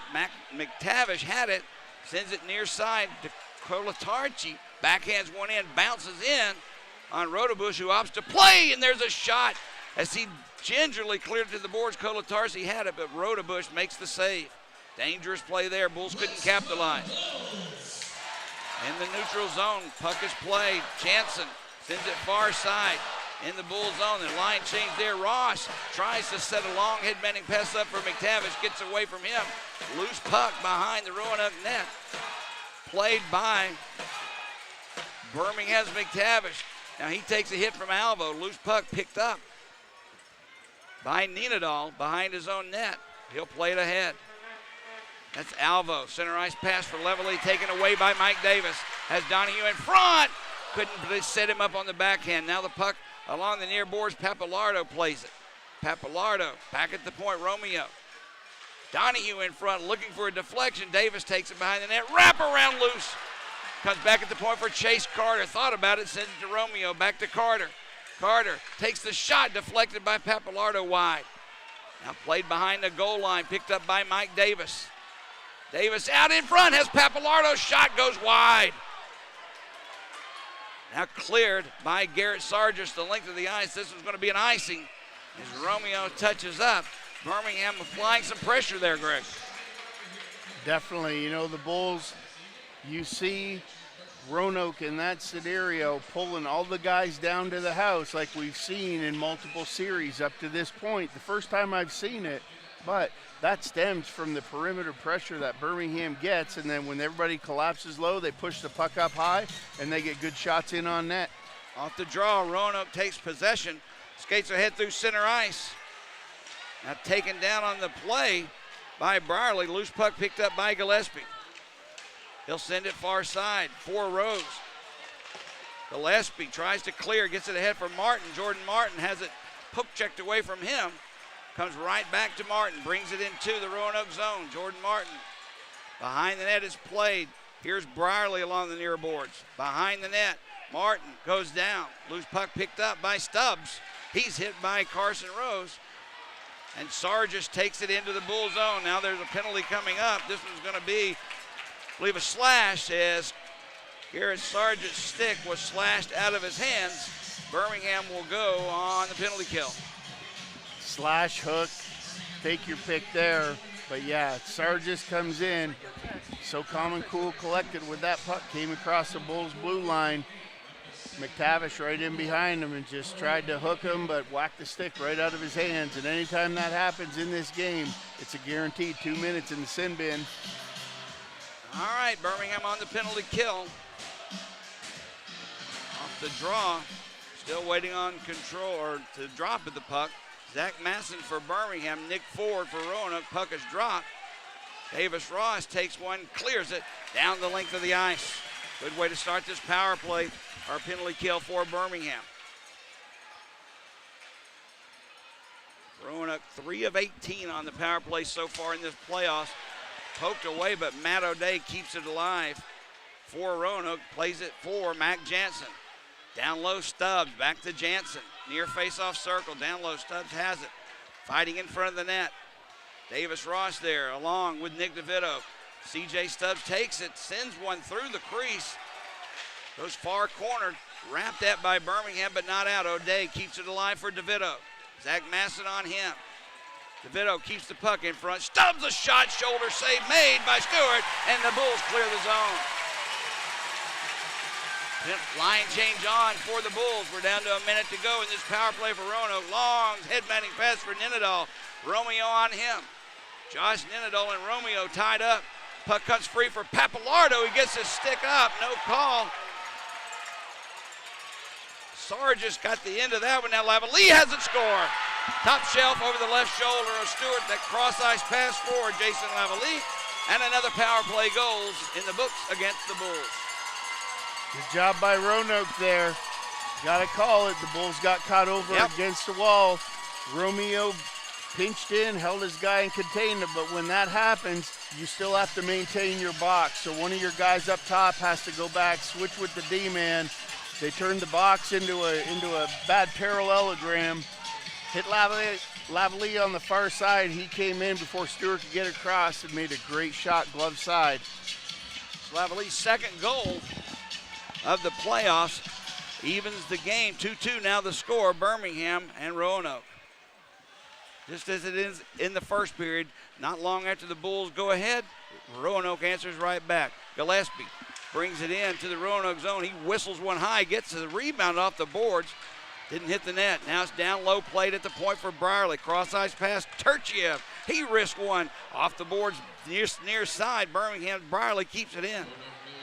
Now Martin takes his man Pepe out, but the loose puck still being fought for along the boards. Mac Jansen fighting for it there with Birmingham. Now Rose takes a cross-check to the face. This is a penalty coming up as Rose took a cross-check from Billy Vizzo, and I know that's one penalty. I do not know if there's a retaliation involved or not.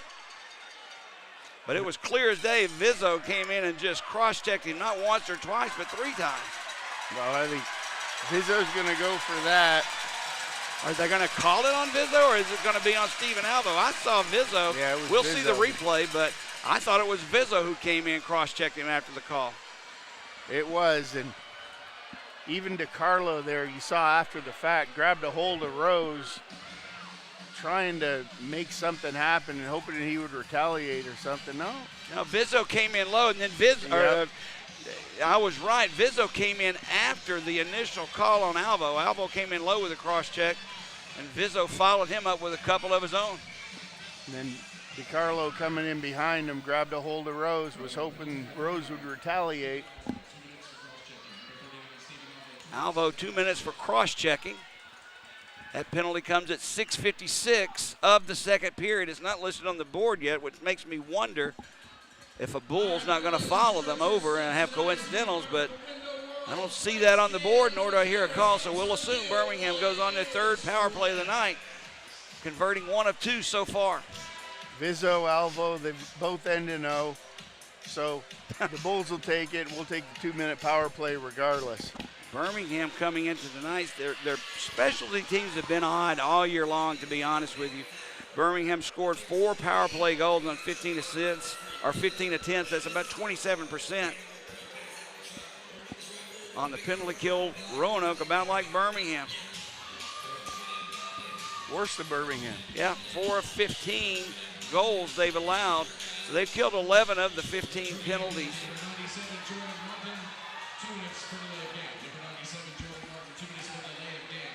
Jordan Martin, I told you there was the reason for that. Jordan Martin gets called for 2 minutes delay of game. On that, I'm not sure what the delay of game is for, but we're at 4-on-4 hockey right now. No penalties listed on the board. How in the world could a delay of game be called on a situation where the whistle blew and they're being cross-checked to death along the boards? Well, you can see Coach Simchuk down there. He wants an explanation. I would too, yes. Because I tell you what, for the amount of cross-checks that Carson Rose took in the back of the head. Wait a minute.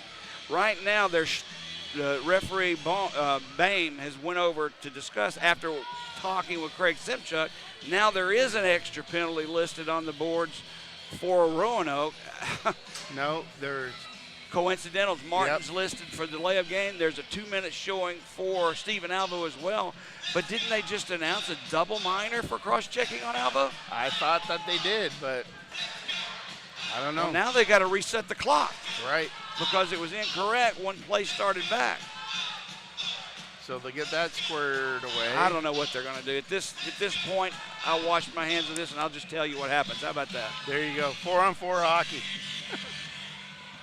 There's no reason to have both penalties listed if it's coincidental. Turchiev with a shot, gloved by Rodebush. As Turchiev winds up and slaps one low to the left side of Rodebush. I don't understand this, Greg. Usually when there's coincidental minors, no penalties listed on the boards, but both of them are out. I thought Rose did a great job not retaliating there to get the power play. Exactly. Off the draw, puck loose in the zone, controlled there by Vroman. He sends it for Roshin Jaswell out of his reach. Brierly picks it up for Birmingham, skates it back out of his zone. Turchiev has it, keeps back skating into his own zone, gives it up for Bethune. Stubbs is on him, so he sends it off to Brierly, who'll bring it into the Roanoke zone. Taylor Brierly across the blue line, drops it. There's Turchiev, backhands a pass dangerously to Brierly. Was lucky enough no Roanoke player was there. Brierly with the puck, still with the puck in the near corner. Sends one back to the blue line to Bethune. Jared Bethune can't get away from Ford, and Roshan Jaswell takes it away. Sends it into the Bull zone. Brierly back to touch up for icing. Again, Greg, dangerous plays in the offensive zone sometimes results in even more dangerous plays going back the other way. Defensive zone, offensive zone. Doesn't matter. I don't care which zone you're in. There are no good things that typically come from a backhand pass. And that's exactly what you saw. You're exactly right. You nailed it. Especially the no-lookers. Ford wins the draw for Roanoke. Now Jaswell sends it far side for Stubbs, who's hit by Carson Rose. Still has the puck, though. C.J. Stubbs again with Rose there. Rose goes down. Loose puck picked up by Roanoke's Jaswell. Sends it ahead for Nick Ford. Ford can't get past 4 Bulls, so he circles back in his own zone. Chase Carter gives him chase. So he'll send it near side for Vroman. Jared Vroman through center ice. Sends one in. Blocked there by Stewart, but he couldn't control it with a glove. It bounced out. Now the puck is loose along the far boards. Romeo and Papalardo poke it free. Donahue has it taken away from him by Sargis. Right in on goal. I'm not sure Stewart knew it was coming to him, but he stick to the side. Sargis again takes the puck away. Penalty coming up. I believe this one's going to come on the Bulls. Is this going to be a high sticking call on Papalardo on Garrett Sargis? Sargis doing all the forechecking calls, that one right there, and that's a good call. Well, Sargis came in. He had control of the puck.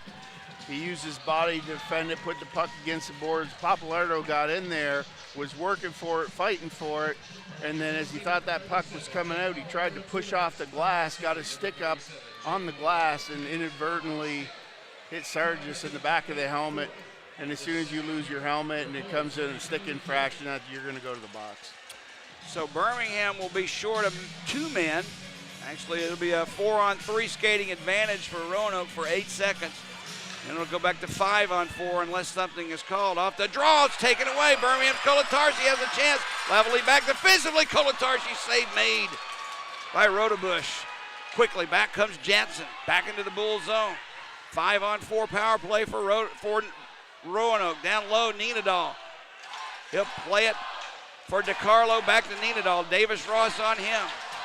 Along the far boards, Nenadal back at the point for Alvo. Return for Nenadal. Now Jansen has it. Ricardo went down.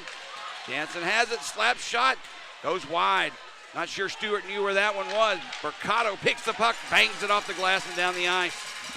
1:20 remaining on this power play. Long pass ahead for Lavalley. By his goaltender, Rodebush comes in on Stewart. Ryan Romeo has it, lifts one high and down. Now Masson takes it away from O'Day. Masson has it. Turns and spins. Now puck goes in the air. Bethune takes a whack at it. Rodebush was there to make the save. Good scoring chance there by Birmingham, shorthanded. DeCarlo has it. Bethune forechecking him. Puck comes free to O'Day, who sends it for DeVito.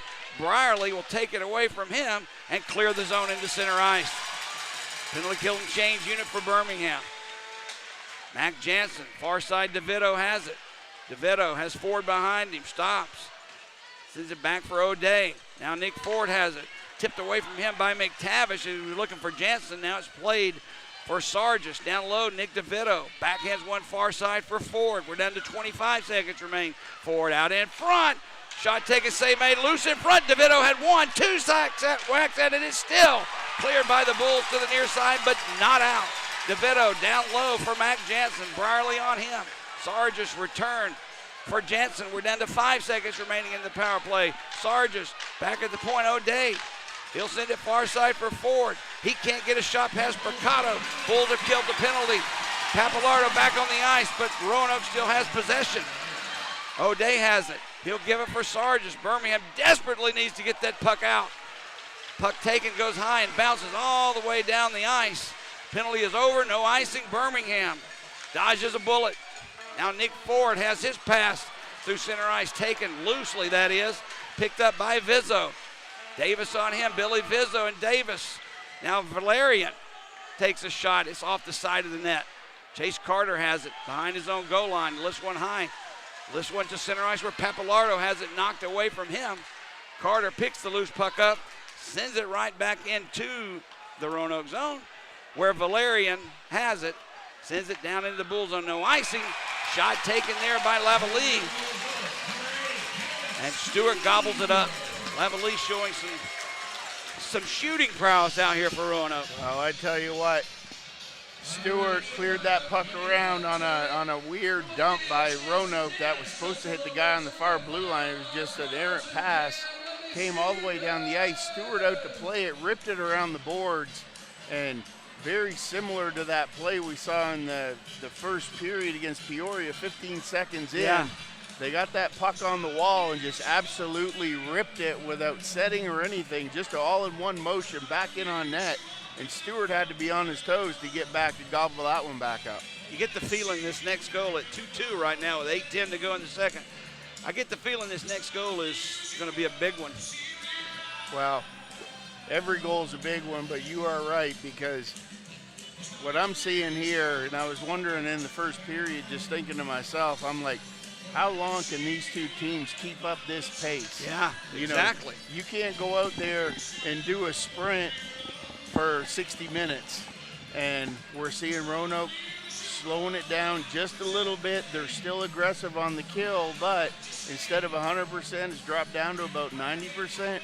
What I'm not seeing from the Bulls is they're not getting that puck deep on Roanoke's blue line and attacking with their forecheck. Roanoke's getting a lot of stuff knocked down in the neutral zone, and the Bulls just kind of chipping it away here. So let's get back to what works, north and south hockey. We did that in the first period, but you're right, it's kind of waned away here in the second as we're back to play.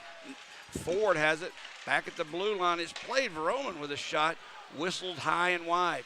Loose puck along the near wall, picked up by Davis. He's hit by DeVito. Jaswal keeps it in. Cross ice pass intercepted by Turchev, who clears. 8 minutes to go, second period, score tied at 2. Donahue sends one behind the net, played by Vroman for Jaswal. Long pass ahead for DeVito, couldn't catch up with it. Turchiev will go back, touch up. Icing is the call on Roanoke with 7:52 remaining here in this second period of play. And you see Roanoke pulling out a new bag of tricks as they see that they're not coming out with that all-aggressive 5-man on the puck. Everybody attack, attack, attack. Now they're trying to slip that one guy out there all by himself, and they're looking for a cheap and dirty goal up there to send a guy all alone getting in behind Birmingham's defense. I also see Roanoke taking some chances with their passing as well that could convert for Birmingham. Now back to action we go. C.J. Stubbs gives it ahead for Nick DeVito. DeVito takes a shot easily sticked aside by Stewart. So we'll have a face-off in the Bull zone. You're right about Roanoke seemingly changing things up, but I am seeing a lot of passes from them in dangerous spots where we didn't see that in the first period. Well, Roanoke is all out everything. All out offense, all out defense. They're aggressive, aggressive, aggressive. And once you wear yourself out, you've only got so much gas in the tank, then you're going to get tired, and as you get tired, you're going to see some of those mental breakdowns and trying to make something happen when it's not there. Vizzo on the draw opposite Jordan Martin. Linesman turns around and talks with Taylor Brierly, and I believe that's Mac Jansen off the draw, controlled by Roanoke's Jansen. Jansen has it, sends one up the wall for O'Day. Down low, return for Jansen. For O'Day. In front, looking for a deflection, none there. Bricado takes it off the boards and sends it back to center ice. Roanoke has it there behind the back of Vizzo. He has to put the brakes on and just wrap one deep where Turchiev takes it. Gives it to Brierly. Ahead for Jordan Martin. Gillespie has it. Far side pass for Turchiev. Wraps it around the boards. Played there by Jordan Martin. Puck comes free. McTavish has it. Whistle blows. We're going to have a slashing penalty coming up. It's going to be on Jordan Martin. Another power play for Roanoke. Martin didn't argue, so I guess there was nothing to it other than that. Just another slashing call. Well, it's unfortunate, but I tell you what, Jody, one of the biggest things that you see when you're playing against teams that are moving their feet, that is the first thing to get flagged is your guys start taking sticking penalties because they want to swing their stick instead of moving their feet and finishing checks. And that's one thing the Bulls are have to get under control here. That's an offensive zone slashing call. Yep. Remember that. Off the draw, Birmingham's Davis Ross taps one off the boards back into the Roanoke zone. Offensive zone penalties, I just don't understand them unless you're trying to keep a breakaway from going. But anyway, back to action we go. C.J. Stubbs off the back of Jansen, off of him, and Matt O'Day will have to retreat. Jansen has it at center ice. Minute 30 to go on this Roanoke power play. Now DeVito tried to split the D, couldn't do it, but Zach Masson couldn't get it out. DeVito has it, tries to set up Jansen in front. C.J. Stubbs will take the loose puck. Now O'Day. Far side forward, wrist one. Davis Ross blocks it. Puck comes free, kept alive. In front, DeVito had it, but he couldn't get a stick on the shot from Jansen, who had taken it down the slot. Far side forward takes a shot, deflected. Now Ross takes DeVito down. Stubbs comes in. Stewart holds on to the puck. I wouldn't argue with the call there on another penalty for Birmingham as he quite clearly, he hugged him and threw him down to the ice. Well, you can see DeVito, what he's looking to do there, and there's a couple of different types of players that are always in the, oh, he just slashed him. Yeah, now he's going to go. That'll kill the penalty right there. DeVito gave the stick to Colatarsi. I guess both of them are going to go. Well, fair enough, because like you said. What did Colatarsi do, though? Well, I don't think he did anything, but I think the referee might have thought that it was Colatarsi before that put it down. So, nonetheless, even it up. Let's kill this thing and get back to work here. But back to what I was saying about DeVito in front. He's not there to screen the goalie. Delay of game on DeVito? What? He signaled slash. I think that's the call. Tarsi maybe delay a game. DeVito slashed him. It was clear. Anyways, that takes out a big part getting DeVito off the ice for this because he's just in front looking to tip. And tip shots from right in front of the slot are hard to stop as a goalie, so I'm glad he went to the box. What this means is nothing. It's still 5-on-4 power play for another minute to go in this, and that coincidental minor, they'll come back on the ice when they expire. Roanoke in their own zone. Steven Alva skates through center ice, watched carefully by Mercado, taps one out the boards. Sargis goes in after it, picked up by Romeo, who clears.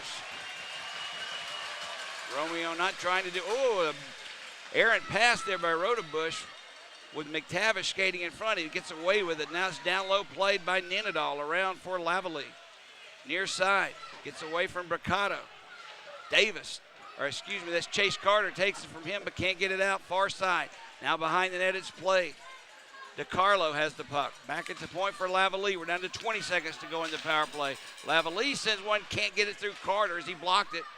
Far side, DiCarlo has it for Sargis. Sargis trying to draw a penalty, can't now. It's in front, stick save made off the shot of Ninadal by Stewart, and Birmingham clears. That'll do it. Birmingham kills the penalty as Jordan Martin back on the ice. No more offensive zone penalties, okay, guys? No more. Roanoke takes it, clears for Jansen, who gives it up for C.J. Stubbs. Davis Ross back. Save made off the blocker by Stewart, and Birmingham clears.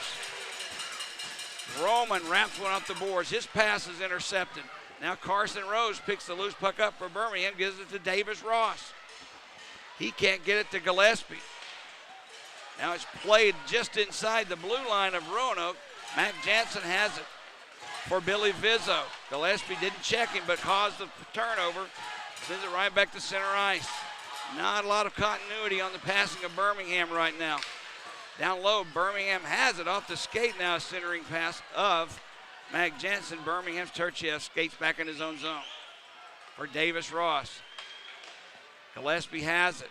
Gillespie backhands one looking for Papalardo. Cleared actually by the goaltender. And Turchiev fakes the shot. Sent around the near boards. Gillespie didn't know. So Stubbs takes it. Gives it up for his man, and it's cleared by Billy Vizio ahead to Mac Jansen. Two Bulls back defensively. Jansen goes wide on Turchiev, makes it. Comes around the side of the net, in front, looking for Pepe, couldn't find it. There's a shot taken by Ford off the glove of Stewart. In front, Carson Rose skates away, tries to set it up for Davis just out of his reach. Matt O'Day back defensively. Davis has it, still control the puck. Backhands one for Masson, it bounced off his stick. Masson still sends one in, sent aside by Rodebush. Played along the far boards. Romeo pinching in, keeps it alive. Brendan Pepe picks it up. He drops it back on his defense, intercepted by the Bulls. Donahue knocked away from him. Donahue still trying to get it after it along with Troy McTavish. Pinned up along the far boards. Puck comes free. Brendan Pepe, he's hit by McTavish. But Roanoke will clear. 2 minutes, 50 seconds to go here in the second period. Troy McTavish intercepted that pass, sent it back in. Matt O'Day clears it right back out. Mercado takes it away from him. Backhands the pass over for McTavish. McTavish has it poked away from him by Pepe. And Roanoke clears. That's DiCarlo. Tries to get around Carter. He does. Got a weak backhander away. Stewart makes the save. Loose puck in the Bulls zone. Cleared away by Mercado. And Bethune sends it into the Roanoke zone. McTavish has it. Turns and spins looking for Bethune. Didn't get there. Roanoke clears. That's Jason Lavalley has it. Back at the blue line for Alvo. Steven Alvo in front for a deflection. Pad save made by Stewart. Birmingham can't clear. Valerian keeps it alive. Played along at the point now. Lavalley with a shot save made. Rebound. Gobbled up by Hayden Stewart with two different Roanoke players bearing down in front, one of which was Garrett Sargis, the other C.J. Valerian. So we'll have our last of the second period, that is, we'll have our last media timeout.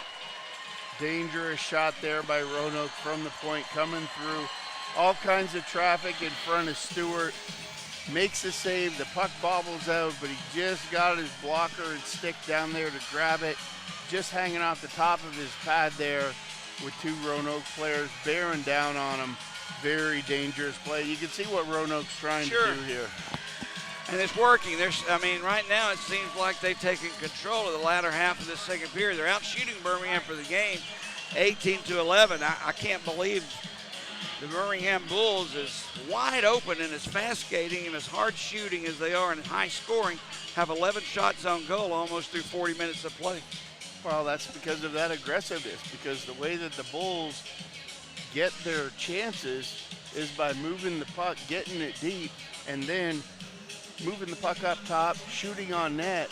But because of the aggressiveness, sending 2 and 3 guys at you, it's almost like you feel like ducking back and forth as Roanoke just keeps coming at you with that relentless forecheck, relentless back check. I mean, it's in every zone, Jody. I still say this next goal is huge. We're down to less than 2 minutes to go. Time running out. We're tied at 2. There's a shot taken off the draw by Vroman. Blocked aside slightly by Stewart. Birmingham clears. Jordan Martin through center ice. Far side, Carson Rose. The shot goes wide. Gillespie keeps it alive. Wraps it around for Jordan Martin behind the net. Vroman on him. Back at the point it's sent. Turchiev has it. Turchiev sends a wrister easily blocked by Lavalley, who waits for some help. Through center ice, he just gingerly lifts one high into the Bull zone where Taylor Brierly has it. Jordan Martin now takes the pass. Off the boards, goes deep. Pepe tries to poke it away from him. 3 Roanoke players down deep. If we could get somehow the puck loose and centered, we got numbers. But behind the net, still being poked at. Now 4 Roanoke players behind the zone. Still trying to poke the puck free. Jordan Martin keeping it alive. It does come free. Nick DeVito has it along the near boards. We're down to a minute to go here in this second period. Jared Vroman gives it up for DeVito. Tries to skate around Donahue, gives it to Stubbs for DeVito.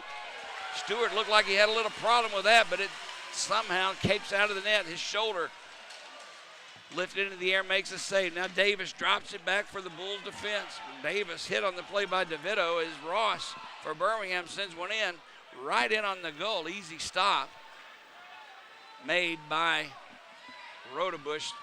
C.J. Stubbs skates it away. We're down to 25 seconds remaining in the period. Chase Carter wraps one off the boards and out of the zone, out of harm's way. Still loose along the boards there, picked up by Davis Ross. Ross ahead for Bethune. He taps it in, picked up by Valerian. C.J. Valerian pressured there by Bethune. He takes the puck away. Jared Bethune, cross-ice pass. Carter, a shot. Save made by Rodebush. And it goes out of play. Low shot again. That's the MO, it seems like, on Rodebush. Carter had a good whack at it, but Rodebush makes the save. I tell you what, if I'm the Bulls, I'm making a mental note, because even on that one, a 60-footer from the blue line on Rodebush, I mean, it got up into the netting, but he does not look very comfortable on those low shots to his blocker side. Less than 1 second remaining in the period here. More or less just drop the puck and skate off the ice, unless boys will be boys, but we'll see now. Puck is dropped, but soon got a good whack at it, but the buzzer had already sounded and the whistle blows, and that's the end of our second period of play, and we're no more decided who wins this game than we were an hour before it started. Birmingham 2, Roanoke 2. After 40 minutes of play, Roanoke out shooting Birmingham 18-12, which is really surprising to me. It really is. I thought both teams would come in wide open and it would be shot after shot after shot after shot. But I guess you have to give credit to both teams blocking the shots and getting into passing lanes and making sure no good scoring chances arise. Well, where Birmingham gets their shots on net is by controlling that puck, and that's the one thing. Yeah. They're not You're right. able to take their time, so to speak, even though they do it quickly, but because Roanoke keeps coming up and they're disrupting the flow of the Bulls right now. So the Bulls go back, hit the reset button, get back in here, come back out. Number one, stay out of the box, because we've taken entirely too many penalties tonight, and that's where Roanoke is looking to capitalize. They're going to play aggressive all over the ice, and then look to score on the power play. So if you're the Bulls, you want to spread your lanes out, get your guys in all the lanes across the ice. So if Roanoke wants to send 2 and 3 guys after the puck, you just got to move it where they just came from and then move down, make your plays, get your shot on net. They're really, when you think about it, Lavalley, Sargis, Nick DeVito, beyond that, those are 3 very good hockey players, and they can score at any time. Beyond that, I haven't really seen a lot offensively out of Roanoke unless Birmingham gives them that opportunity. And I agree 100%.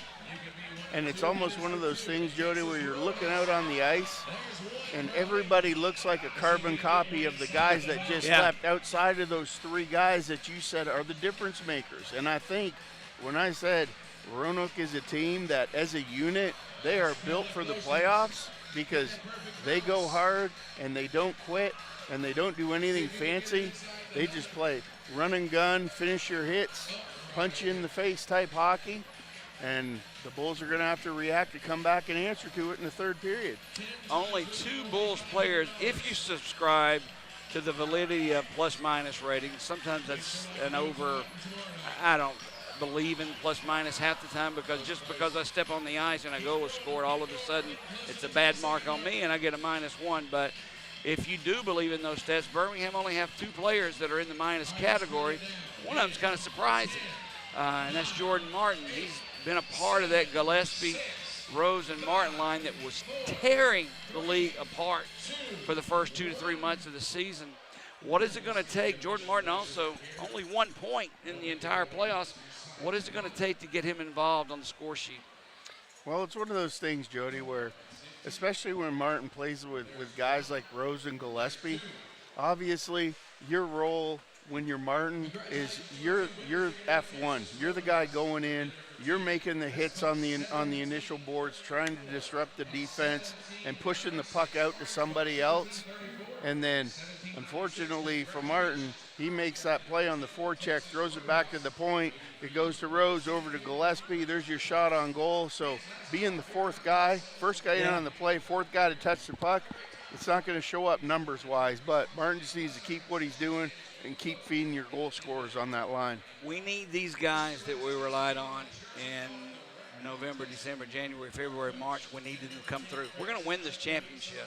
We got to have production from somewhere. And right now, it's tough when you got 12 shots on goal through 2 periods to try and figure that out. But nonetheless, that's what we're faced with through 2 periods of play. Score tied, 2 goals apiece for Roanoke and Birmingham. Roanoke out shooting the Bulls by 6. When we had Doug Price on as a guest, the president of the SPHL, in the end of the first period, we both missed our little boy's potty break. Commissioner. Yeah, and I desperately need to visit the little boy's room. So if you guys don't mind, stay with us. We'll be back. Give us a few minutes. When we come back, we're 15 minutes away from the start of the 3rd period. Go get yourself your favorite cold one, a bag of chips, whatever it is that you're doing at home. Get it over with within 15 minutes. Come back and join us for the 3rd. Jody Cherneski here, along with Greg Drevening. 2-2 at the end of 2 periods of play. You're listening to Birmingham Bulls Hockey.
Winter is coming and Window World has your back, just like a sweater. The largest window replacement company in the nation gives you the best for less, the best products, the best installers, not to mention the company's strongest warranty. Winter doesn't have to mean high energy bills. Call Window World at 205-916-2189. That's 205-916-2189 or visit windowworld.com. It's the classic dilemma at Whataburger. You pick up your patty melt with 2 fresh all-beef patties, melted Monterey Jack cheese, grilled onions, then creamy pepper sauce, and just when you're about to dig into Whataburger's take on this all-time classic, someone utters the dreaded words. Can I have a bite? Should you? Shouldn't you? Maybe you just take a big bite so you don't have to answer. Good thing that dilemma's over. Good thing there's the patty melt at Whataburger. Hey Bulls fans, did you know the best place to score the most authentic hockey memorabilia and game day experiences all season long is with Dash Auction? The chance to meet your favorite player, take home the puck that scored the game-winning goal, or championship-winning jersey is right in the palm of your hands. Text DASH to 66866 and get ready to drop the gloves for the ultimate bragging rights. We'll see you at the auction, Bulls fans. This presentation of Birmingham Bulls hockey can also be heard while you're on the go via the Field Pass Hockey app. Read articles on your favorite team, view photo galleries, listen to live games and podcasts from across the AHL, ECHL, and SPHL by downloading the app, now available in the Google Play and Apple app stores. You are the barbecue boss, the sultan of spatula. And upon the first bite of Whataburger's barbecue bacon burger, you think, hey, I could make this. Your barbecue sauce might not be as smoky, and you probably wouldn't put both smoked cheddar and Monterey Jack on it. And you... Wait, is that bacon? Good thing there's room for more than one poobah of the pit. Good thing there's the limited-time barbecue bacon burger at Whataburger.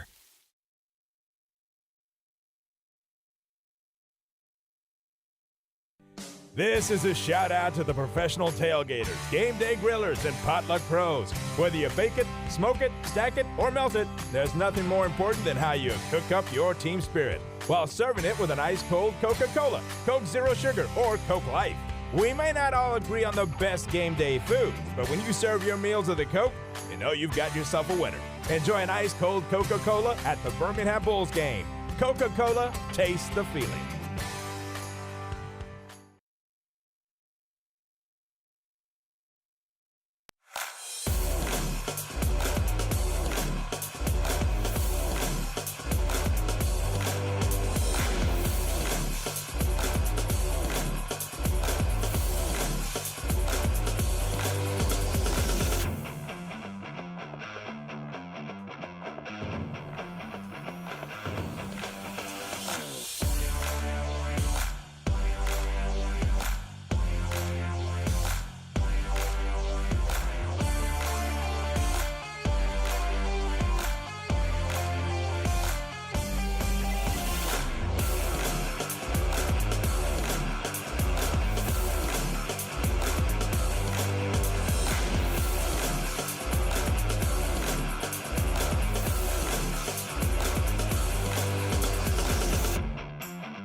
Jody Chernesky along with Greg Dreveny back at the Pelham Civic Complex.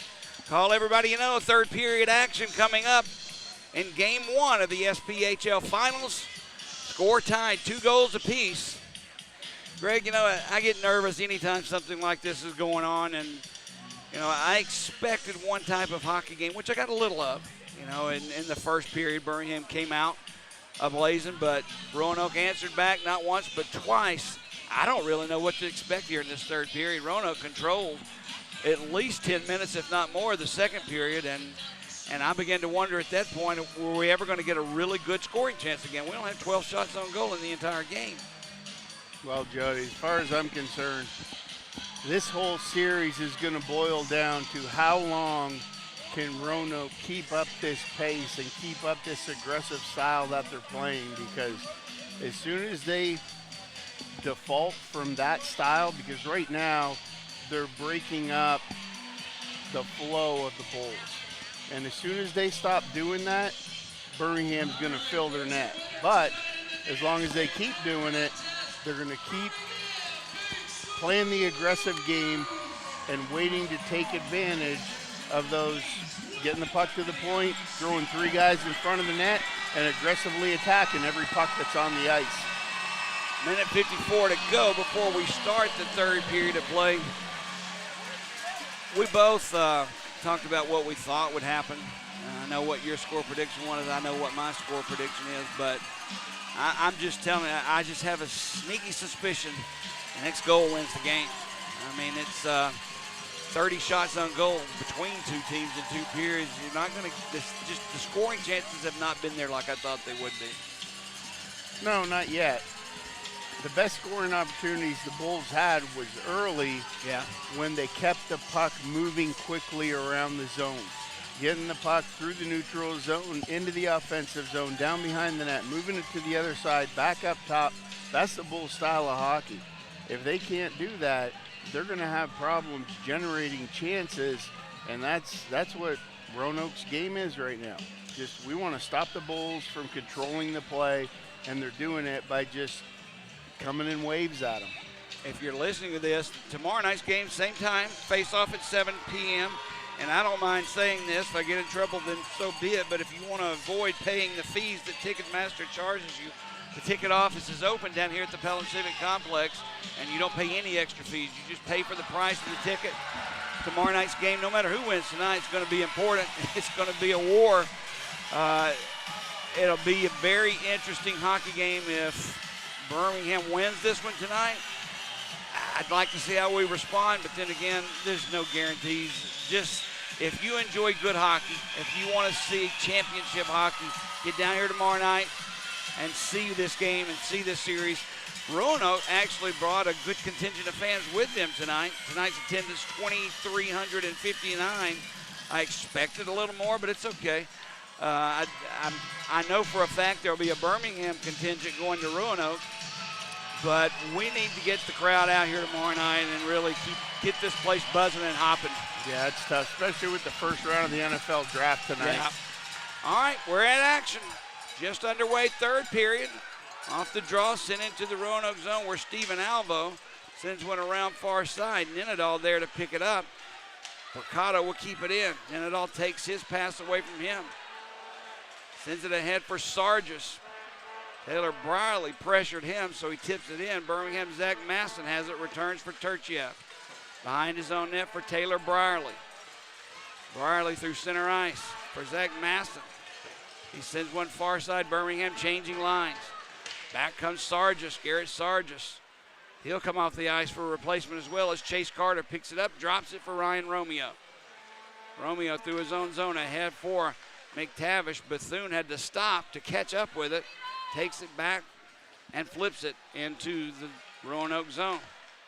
CJ Stubbs tried to get it to DeVito. That's easily an offside. They'll have to clear the zone. Birmingham has possession. Chase Carter sends it up for Mike Davis through center ice. Davis gets around one for Donahue. Drops it back for Bethune. Bounces off his stick. Donahue keeps it alive down in the corner. Now Bethune steps in to help. Donahue fighting for it along with O'Day. It comes free. Birmingham keeps it in. Kolatarsi. Far side for Davis. Avoids a hit there from Pepe. Sends it deep. Pepe takes the loose puck back, and Roanoke will clear the zone. Nick DeVito for Stubbs. His shot goes well wide. Puck comes all the way out into neutral ice where Mac Jansen has it. Check that's Roshan Jaswal. Roshan Jaswal behind his own net. Papalardo waiting on him to make a move. He does. Past Vizzo. Puck comes all the way back down in the Bull zone. And this one's going to be icing as Kolatarsi touches up. Both teams seemed a little tentative and a little timid right now, Greg. Well, you can see, Jody, where the Bulls, when they apply that offensive pressure of their own and they get aggressive on Roanoke, Roanoke doesn't know what to do with the puck when they get pressured. So I guess sometimes the best thing to do when a team's playing a certain style against you, you have to play their style, but you got to play it better. And right now, that's what the Bulls are doing. Craig Sipchuk juggling up Birmingham's line. Papalardo now with Gillespie and Rose. Bulls off the draw. Papalardo had it at the side of the net. It comes free for Carson Rose. Rose curls, draws it for Gillespie. Down low shot, stick save made by Rodebush.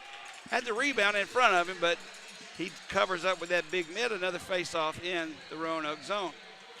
Good job by Papalardo there getting in front of Rodebush. And you can see Rodebush just played up, pushed outside the paint, got behind the screen, went down. And like I said, those good low shots.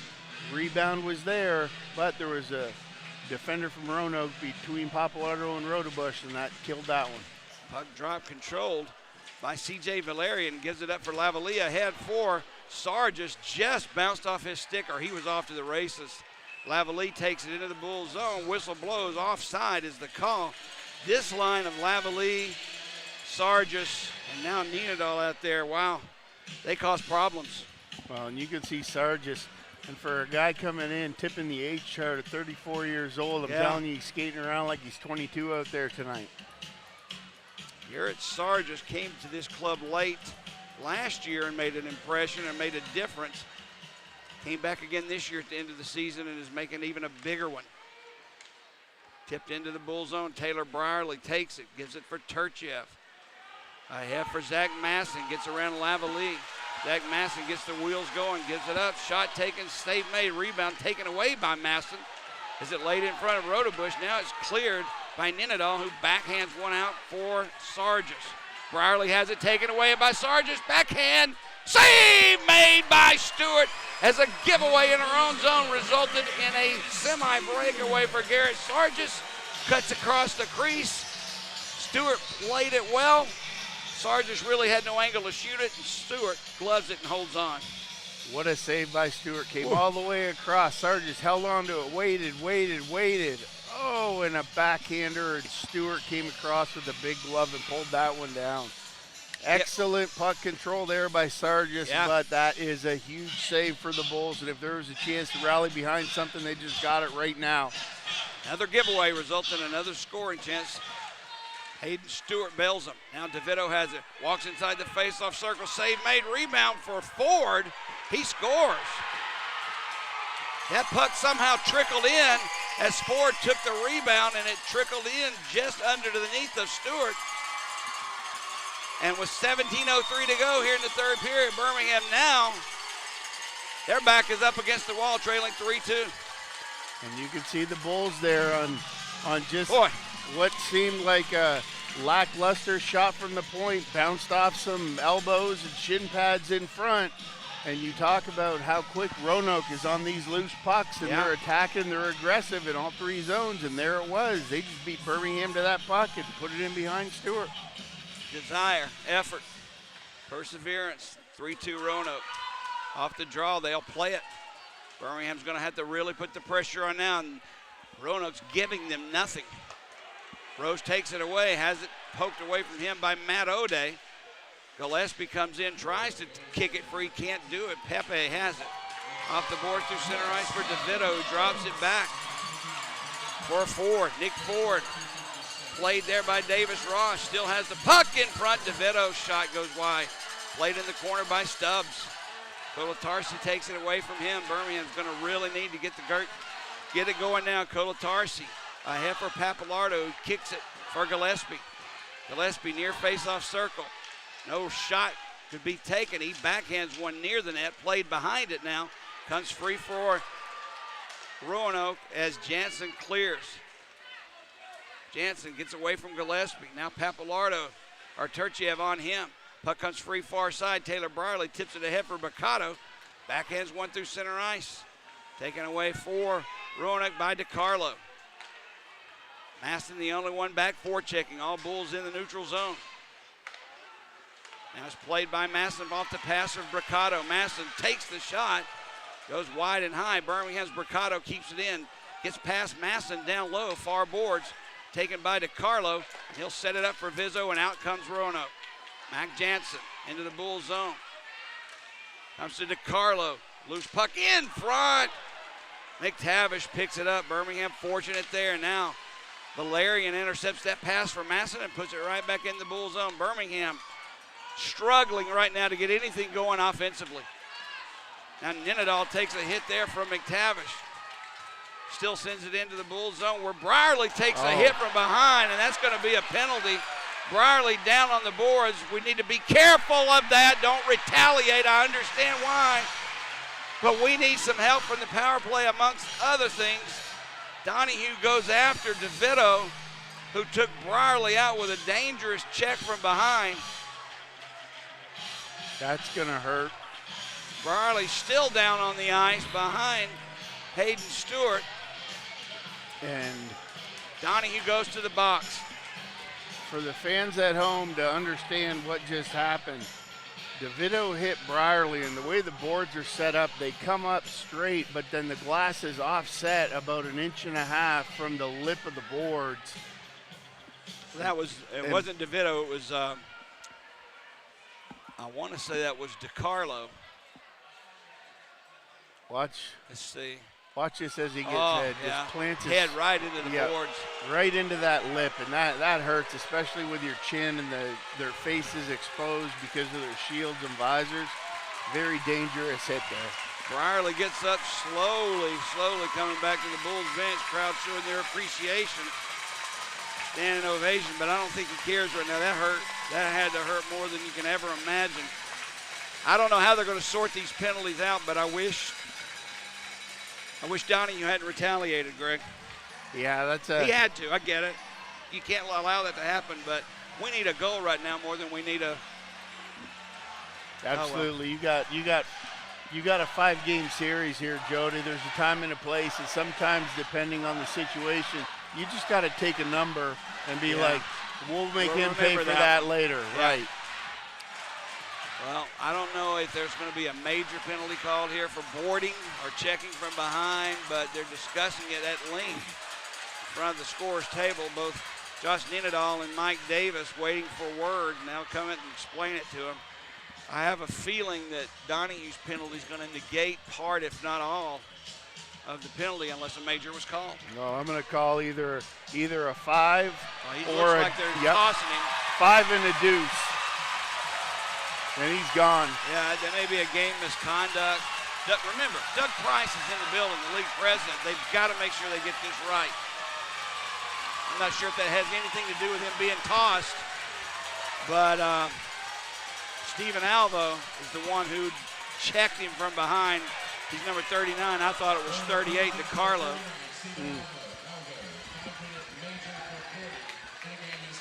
5 minutes for boarding and a game misconduct for Alvo. That's huge for Roanoke because Alvo is one of their leading defensemen. He's third leading scorer.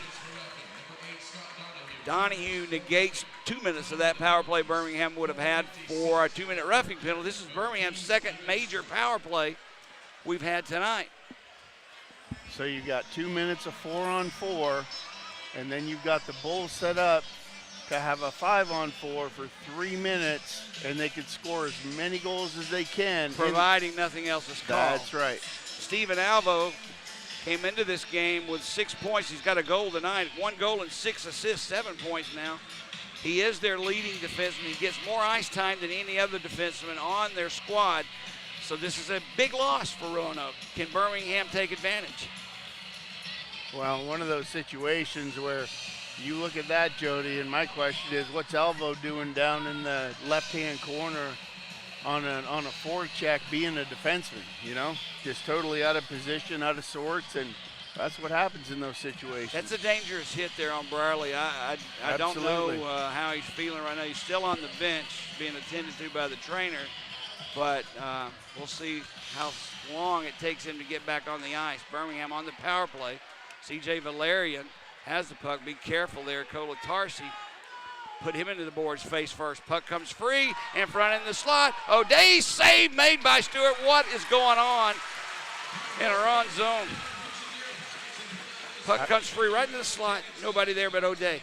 You can see it 4-on-4. Same rules apply in your zone. If you're playing man-on-man or you're playing zone, the Bulls got to get on the same page of the defensive zone. You see they over-pursued that puck down low, and they left them all alone up in the slot. And once again, great save by Stewart, but that's two game saves right now. This game could easily be 5-2 Roanoke. Well, I saw too many players for the Bulls in the corner down there, which freed up O'Day, who's a defenseman, right in the slot. And if not for Stewart, as you said, that's 4-2 if it wasn't for Stewart. This is, we got to be very careful positioning, as you call it, in our own zone, because Roanoke will take advantage of it. Well, and that's it. They're aggressive, and then once they hit the offensive zone, then everybody just spreads and scatters, and they just sit in those loose pockets of ice waiting for a turnover, and then they kick it out to a guy, and more times than not, that's their play. Face off to the right of Hayden Stewart. Zach Masson for the Bulls. Nick Ford wins it. O'Day plays it. 4-on-4 hockey. O'Day scores right over the left shoulder of Hayden Stewart. Right over the head of Colatarsi. And 4-on-4 hockey results in a 4-2 lead for Roanoke. Well, we talked about it earlier. Throughout the series that we played to this point, usually there was something that caused the goal, but that one, that's a bad angle shot and a bad angle goal, and that's one Hayden Stewart would want to have back, because as a goalie, I look at it from a scouting standpoint. They can make a cross-crease pass, back door, and everybody says, hey, that's a great goal. That was not a good goal. You're exactly right.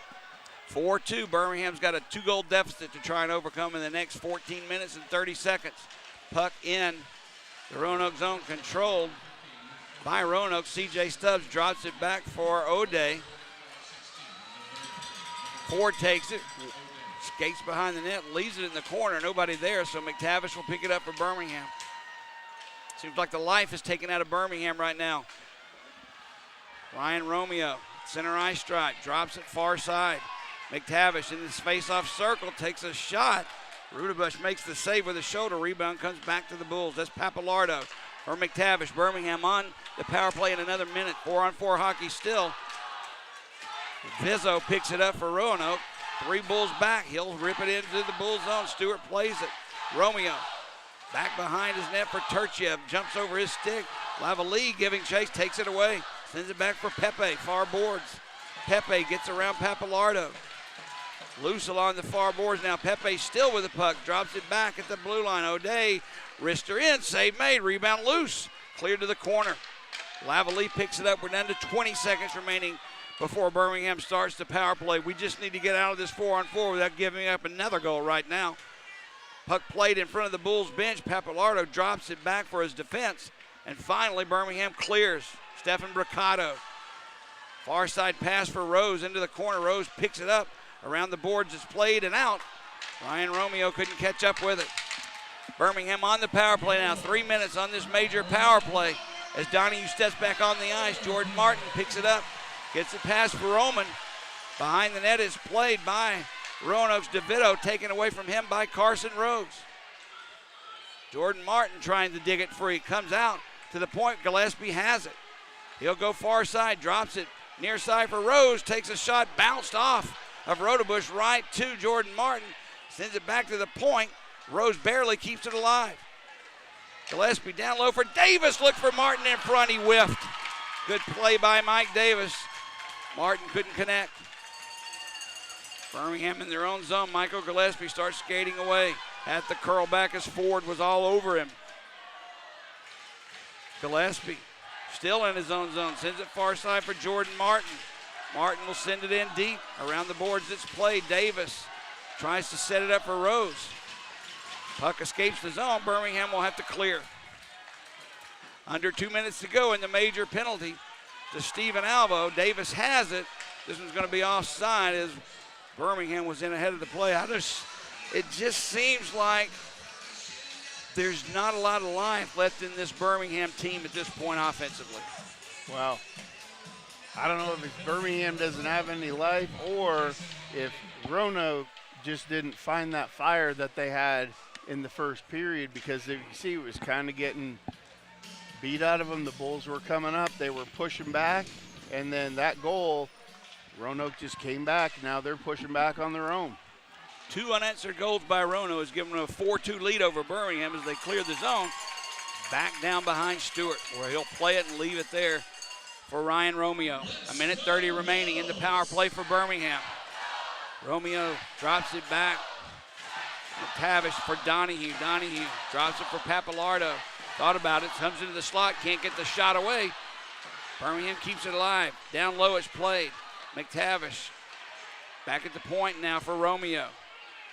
To Bethune. Bethune takes the shot, deflected by the defense in front. That stung for sure of Roman, who's still acting out. Now sent back at the point, Romeo from Bethune to Papalardo. We're down to a minute to go in the power play.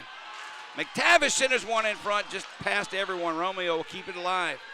Ryan Romeo plays it near side. Papalardo return to Romeo. One-timer by Bethune, stopped and sent. Roanoke clears. Roanoke's good job of penalty killing. Romeo sends it in behind the net. Carson Rose there tries to play it. Can't do it.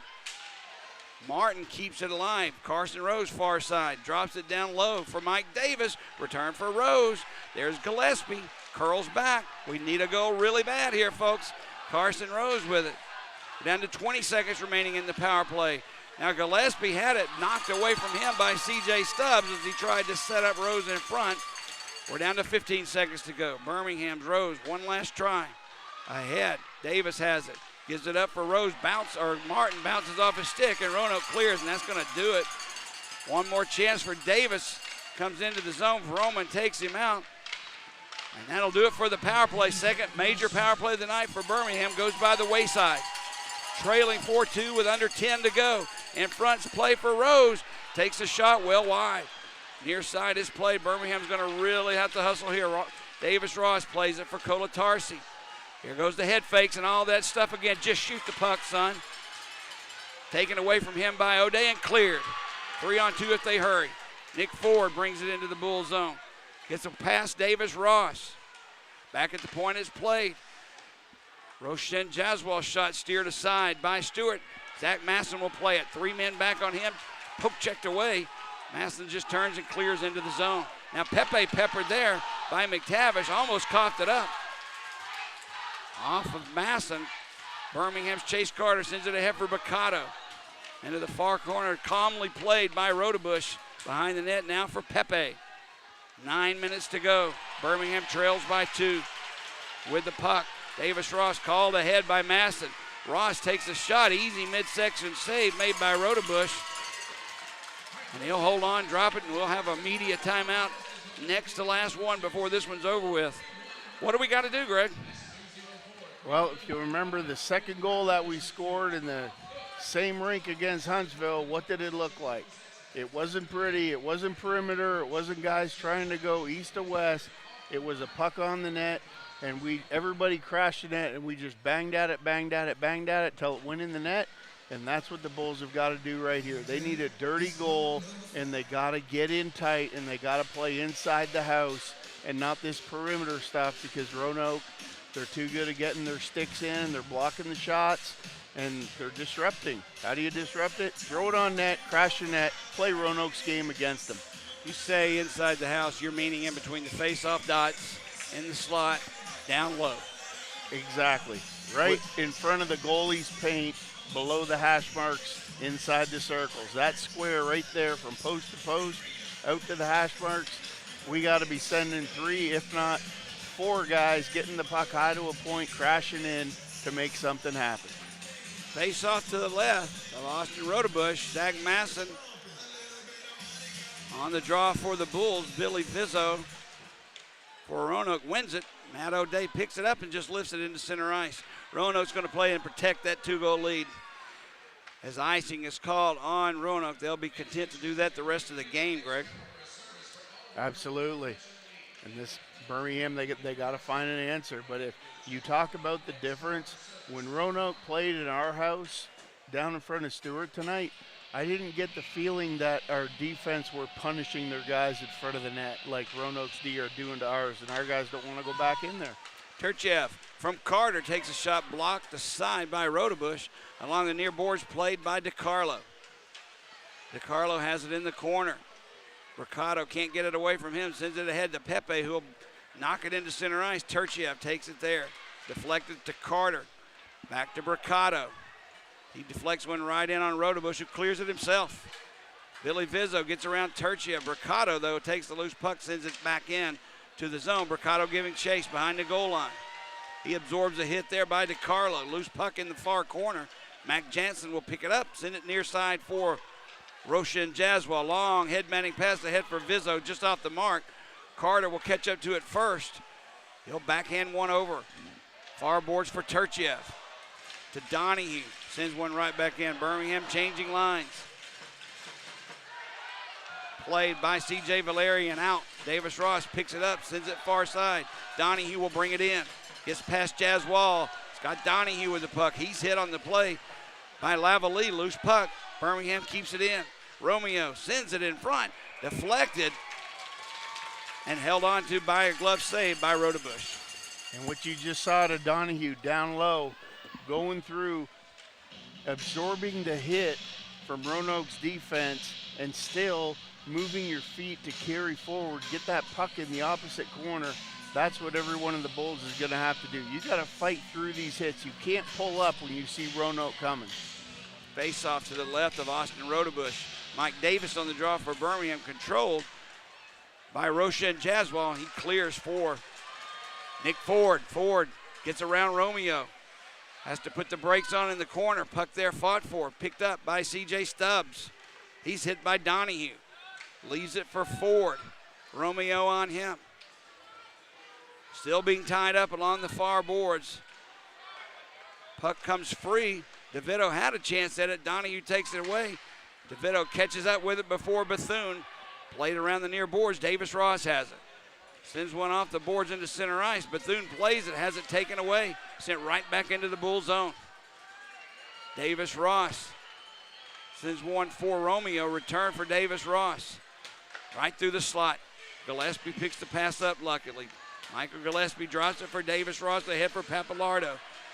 In front, made by Gillespie. A shot save made. Now loose puck behind the net. Penalty coming up on Roanoke. Now another, as Carson Rose is taken down, and the goalie's going to get the call there. This is going to be interesting. Please, guys, do whatever you can, but don't retaliate. Just remember their numbers for game 2. Double minor on Rodebush coming up. The penalty originally wasn't on Rodebush. It was behind the goal line. Rodebush just made sure Birmingham was going to get a power play on the next one. As you can see, Mac Jansen going to the penalty box. I believe there's going to be a penalty on Jansen and Rodebush, but why is the Bulls door open? Rose goes in. Here we go. All right. This one I don't agree with. I don't mind saying so. What is Carson Rose supposed to do? He's down on the ice being slashed not only by one player but a goaltender as well. As we watch the replay behind the net, Rose is taken down behind the net. By Rodebush. Now Rodebush clotheslines Carson Rose. You got to be kidding me. How and where does a penalty on Carson Rose take place? This one is a blown call. Sorry, guys. I know you're trying your best, but that's not a good call. It's just not.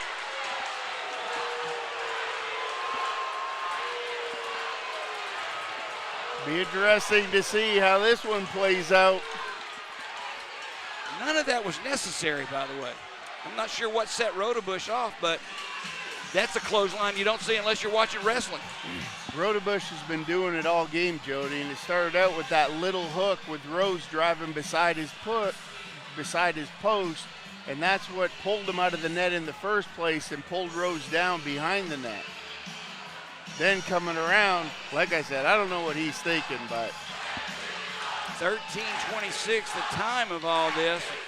We see a 2-minute penalty on Rodebush on the board, but there was I know it was on Matt Jansen that originated.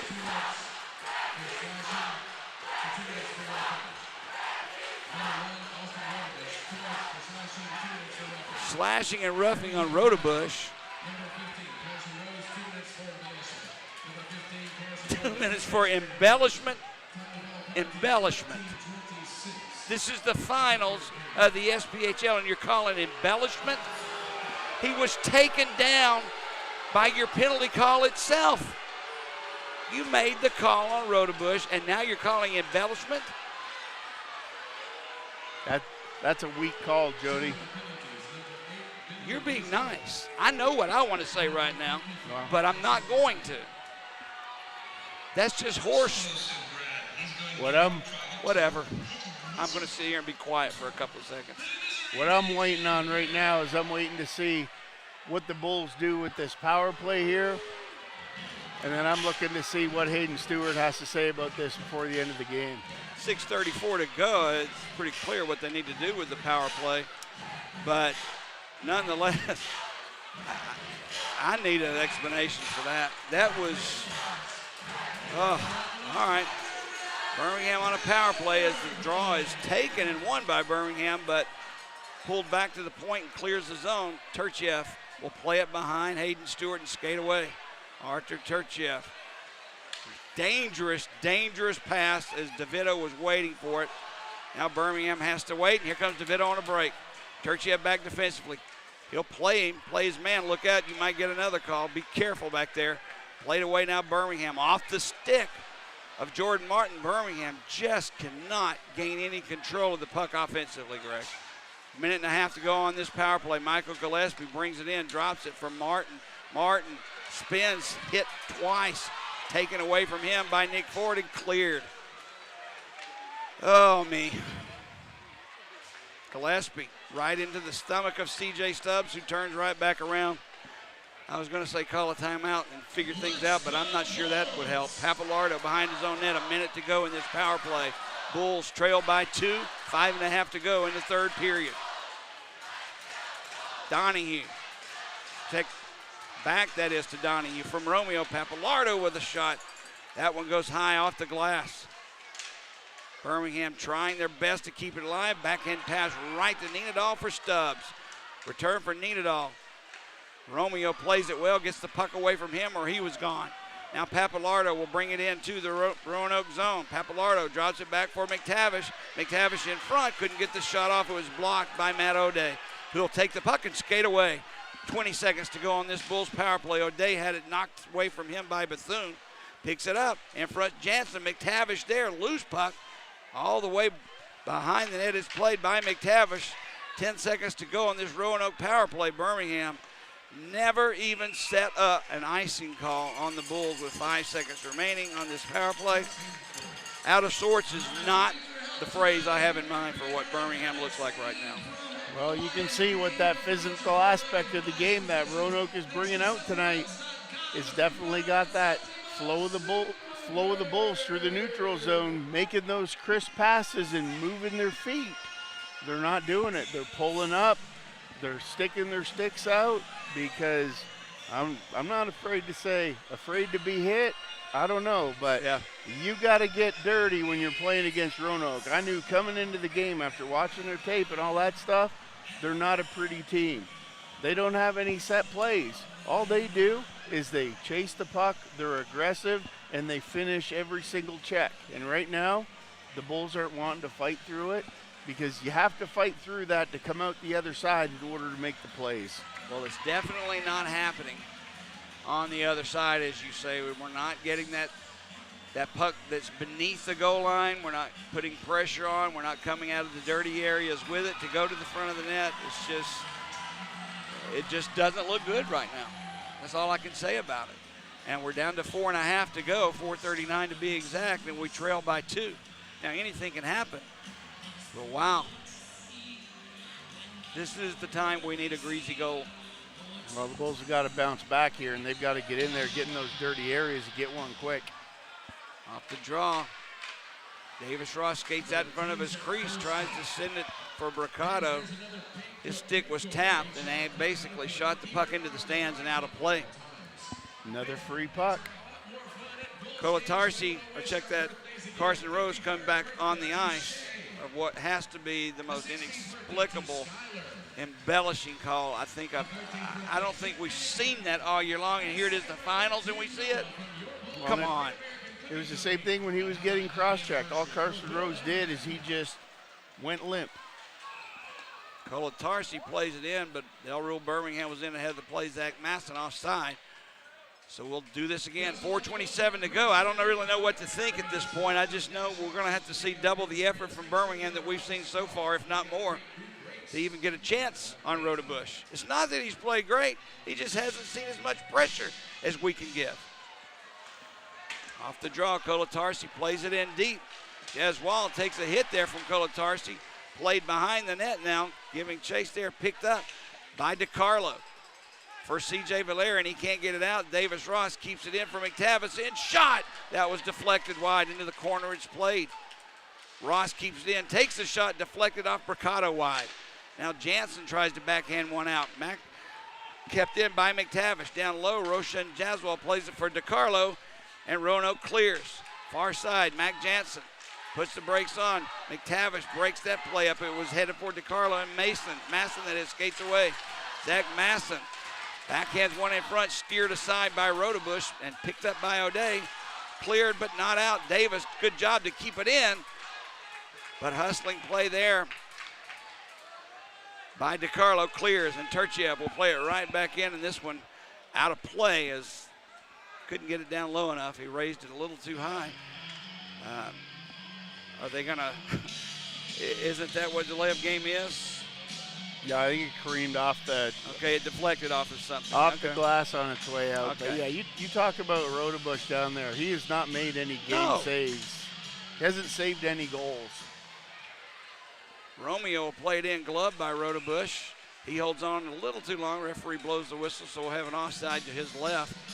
It would be different if he was standing on his head making incredible, Martin Brodeur type saves, but I haven't seen one good, not spectacular. I haven't seen one good save he's made. Nope, he's got a very hard-working team working in front of him that finishes all their hits, and they're making his life easy.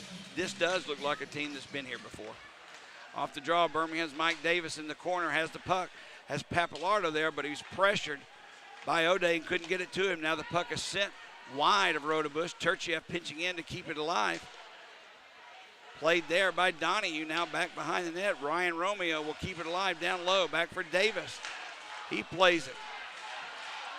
Davis has a hop over a stick for Turchiev. Look out, Turchiev just has to send it in deep to keep Lavalley from going away, and now, of all people, here comes Sargis. Garrett Sargis goes wide, sends it in front for Lavalley. Couldn't get his stick down to deflect it. Puck played behind that. We're down to 2 minutes, 40 seconds to go in this hockey game. We're going to have to see about pulling Stewart. We're down by 2. Stewart looking to the bench, waiting on word still in his crease. Doesn't have a chance to come out as Vroman sends it down to the length of the ice. I guess at some point Birmingham has to think about calling a timeout to get a strategy here over the last 2:30 of the game. But when you're down by 2, the strategy more or less is score a goal. Well, it's tough in this situation, and I know exactly what Coach Simchuk is feeling here, because you want to get Stewart out of the net, but if you can't maintain control of the puck, it's dangerous to pull him, because the puck's going to be in the neutral zone, and then it's going to be 5-2. Birmingham has struggled to maintain possession of the puck in the offensive zone, and when you pull your goaltender and have a wide open mouth of your goal, it's kind of easy. Just hit the net, and this game's over. Birmingham does call a timeout with 2:27 remaining.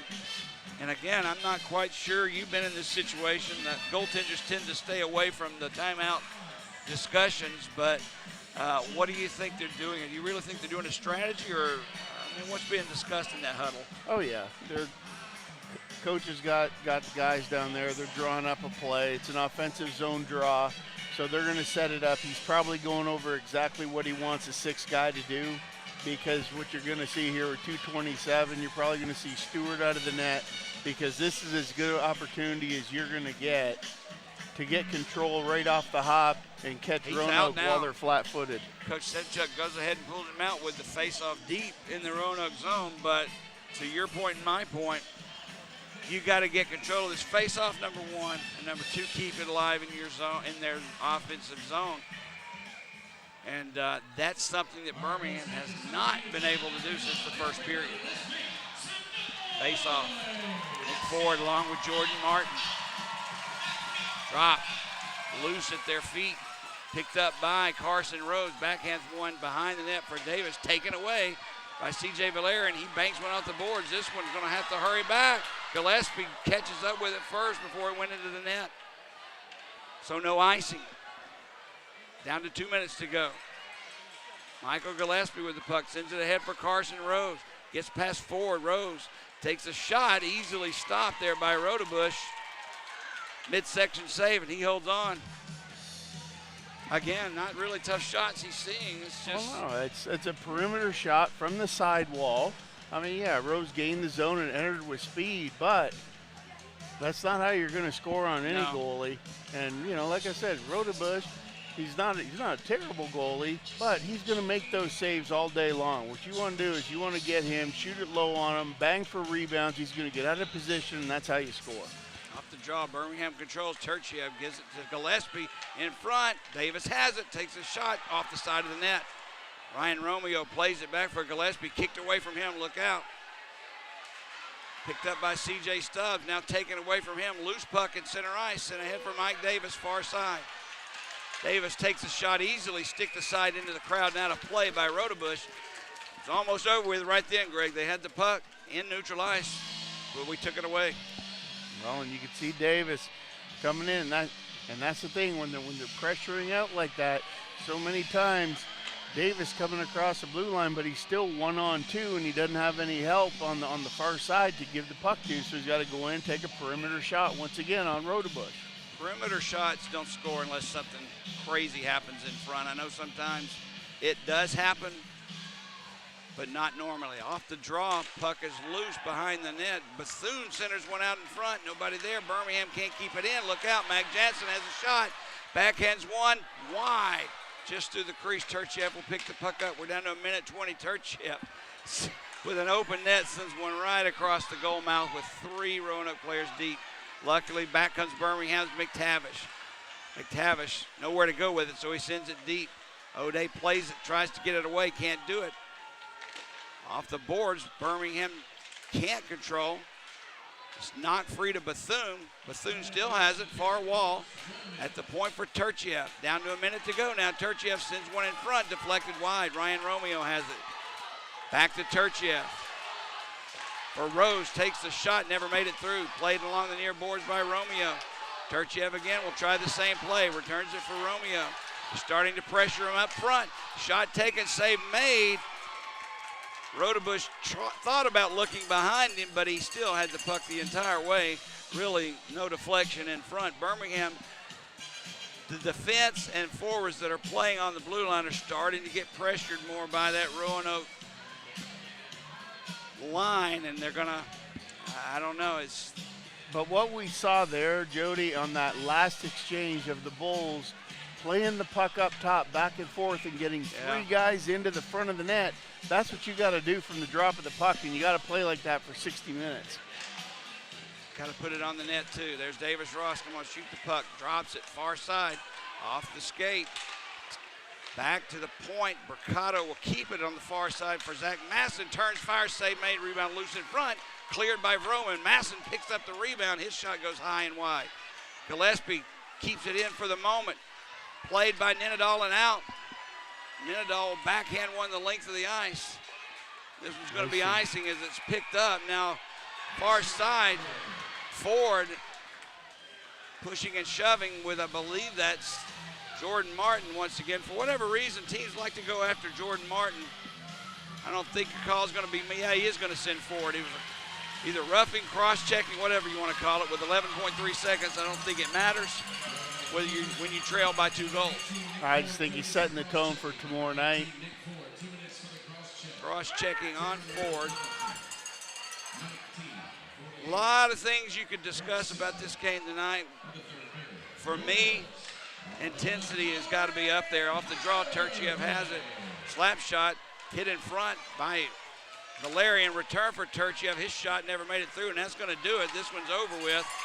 Roanoke takes game 1 of this best-of-5 series now, pushing and shoving after the game with Donahue, Veroman, and Valerian, but they're going to skate away with this. There's a few more games of hockey left to be played, but Greg, game 1 of a best-of-5 series is big. It's big for a lot of reasons. Number 1, now home ice advantage belongs to Roanoke. There's 2 games to be played in Roanoke if necessary next week. Number 2, you got a must-win situation on your hands for Birmingham tomorrow night. This is no joke. You cannot get down 2 games against anybody, much less a team that plays like Roanoke does. So this thing's got to be turned around quick, and I don't know how you would do it. Well, from the Bulls' standpoint, Jody, coming out, you're right. Tomorrow night is now a must-win game. Why is it a must-win game? Because it takes this 5-game series, and you can write off the Friday game and the Thursday game, and you're like, okay, we got a 3-game series. We just got to win it. Got to win one in their barn. So that's the way you got to look at it. It's a 5-game series. You got some time. You got some breathing space, but you got to hit the reset button, and you got to lock and load and come back tomorrow night, and you got to give some of that back to what Roanoke gave the Bulls tonight. While I agree with what you're saying, I don't know how easy that's going to be with a team that's as young as Birmingham is, playing against the experience of a Roanoke team that were in the finals last year.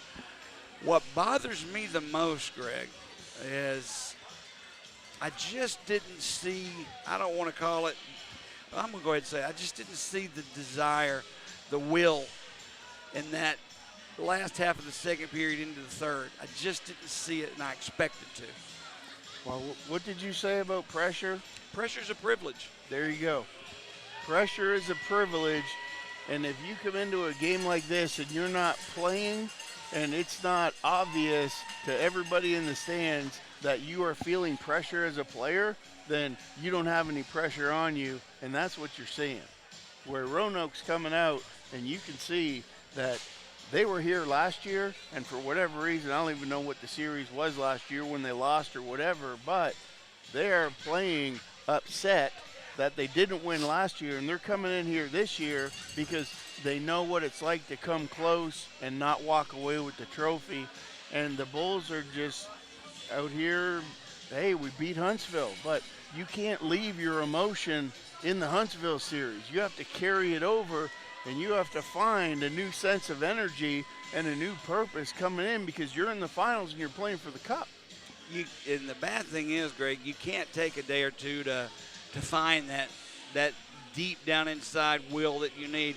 You got to come back out here in less than 24 hours and play the game of your life like you won't have it tomorrow unless you win tomorrow night. This is no doubt the biggest game of the year tomorrow night for Birmingham, but in a lot of ways, you know, there's a lot of manhood on the line tomorrow night, if you ask me. How do you answer something like this? Do you come out weak, or do you come out like a house of fire, big, strong guy playing big boy hockey, taking it to fight to them? And tonight we had the fight taken to us. And that's it, because in previous series, and we talked about, like even with Gillespie being out, you know, with his injury after getting hit from coming around the net and that kind of stuff. And we talked about, you know what, if there's a time for you to get back in the lineup, it's against Huntsville, because Huntsville is probably going to be the least physical team left of the 4 that are left in the SPHL playoffs. So if, as we have the Roanoke fans here having a good time, there's a lot of them here and still here. They're actually calling their announcer's name. They must love him a lot. That said, tomorrow's game, I think we'll know within the first 5 minutes what Birmingham's going to be about tomorrow. I don't think they're going to come out timid, knowing and letting the pressure get to them that they know they have to win.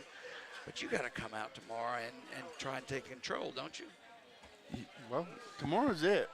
Yeah.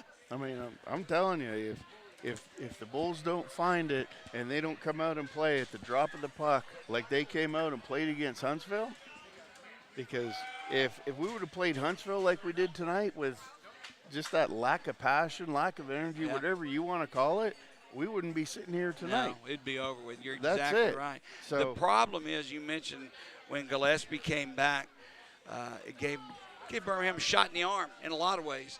We don't have a Michael Gillespie to come back tomorrow night. It is what it is. Now, tonight, Matt Wiesner was scratched out of the Bulls lineup. Does a player like that, can he make a difference if he is inserted back into the lineup?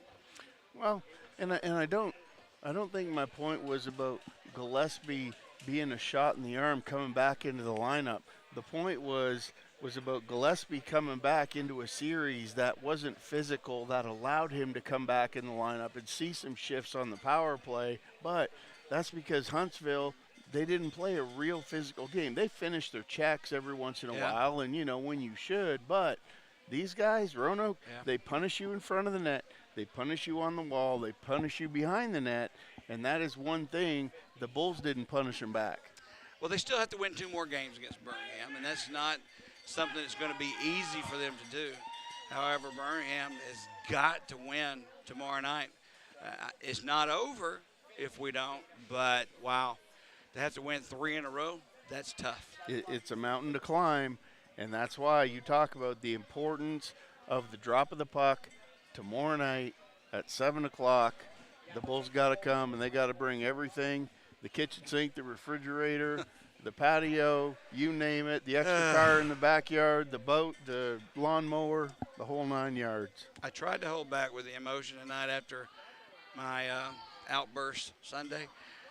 I think I'm going to go back to being Jody, and if you need to calm me down, you just pop me upside the head and calm me down. How's that? Well, Jody, I will say this, that the difference in where your passion came from before is because the Bulls were playing better hockey.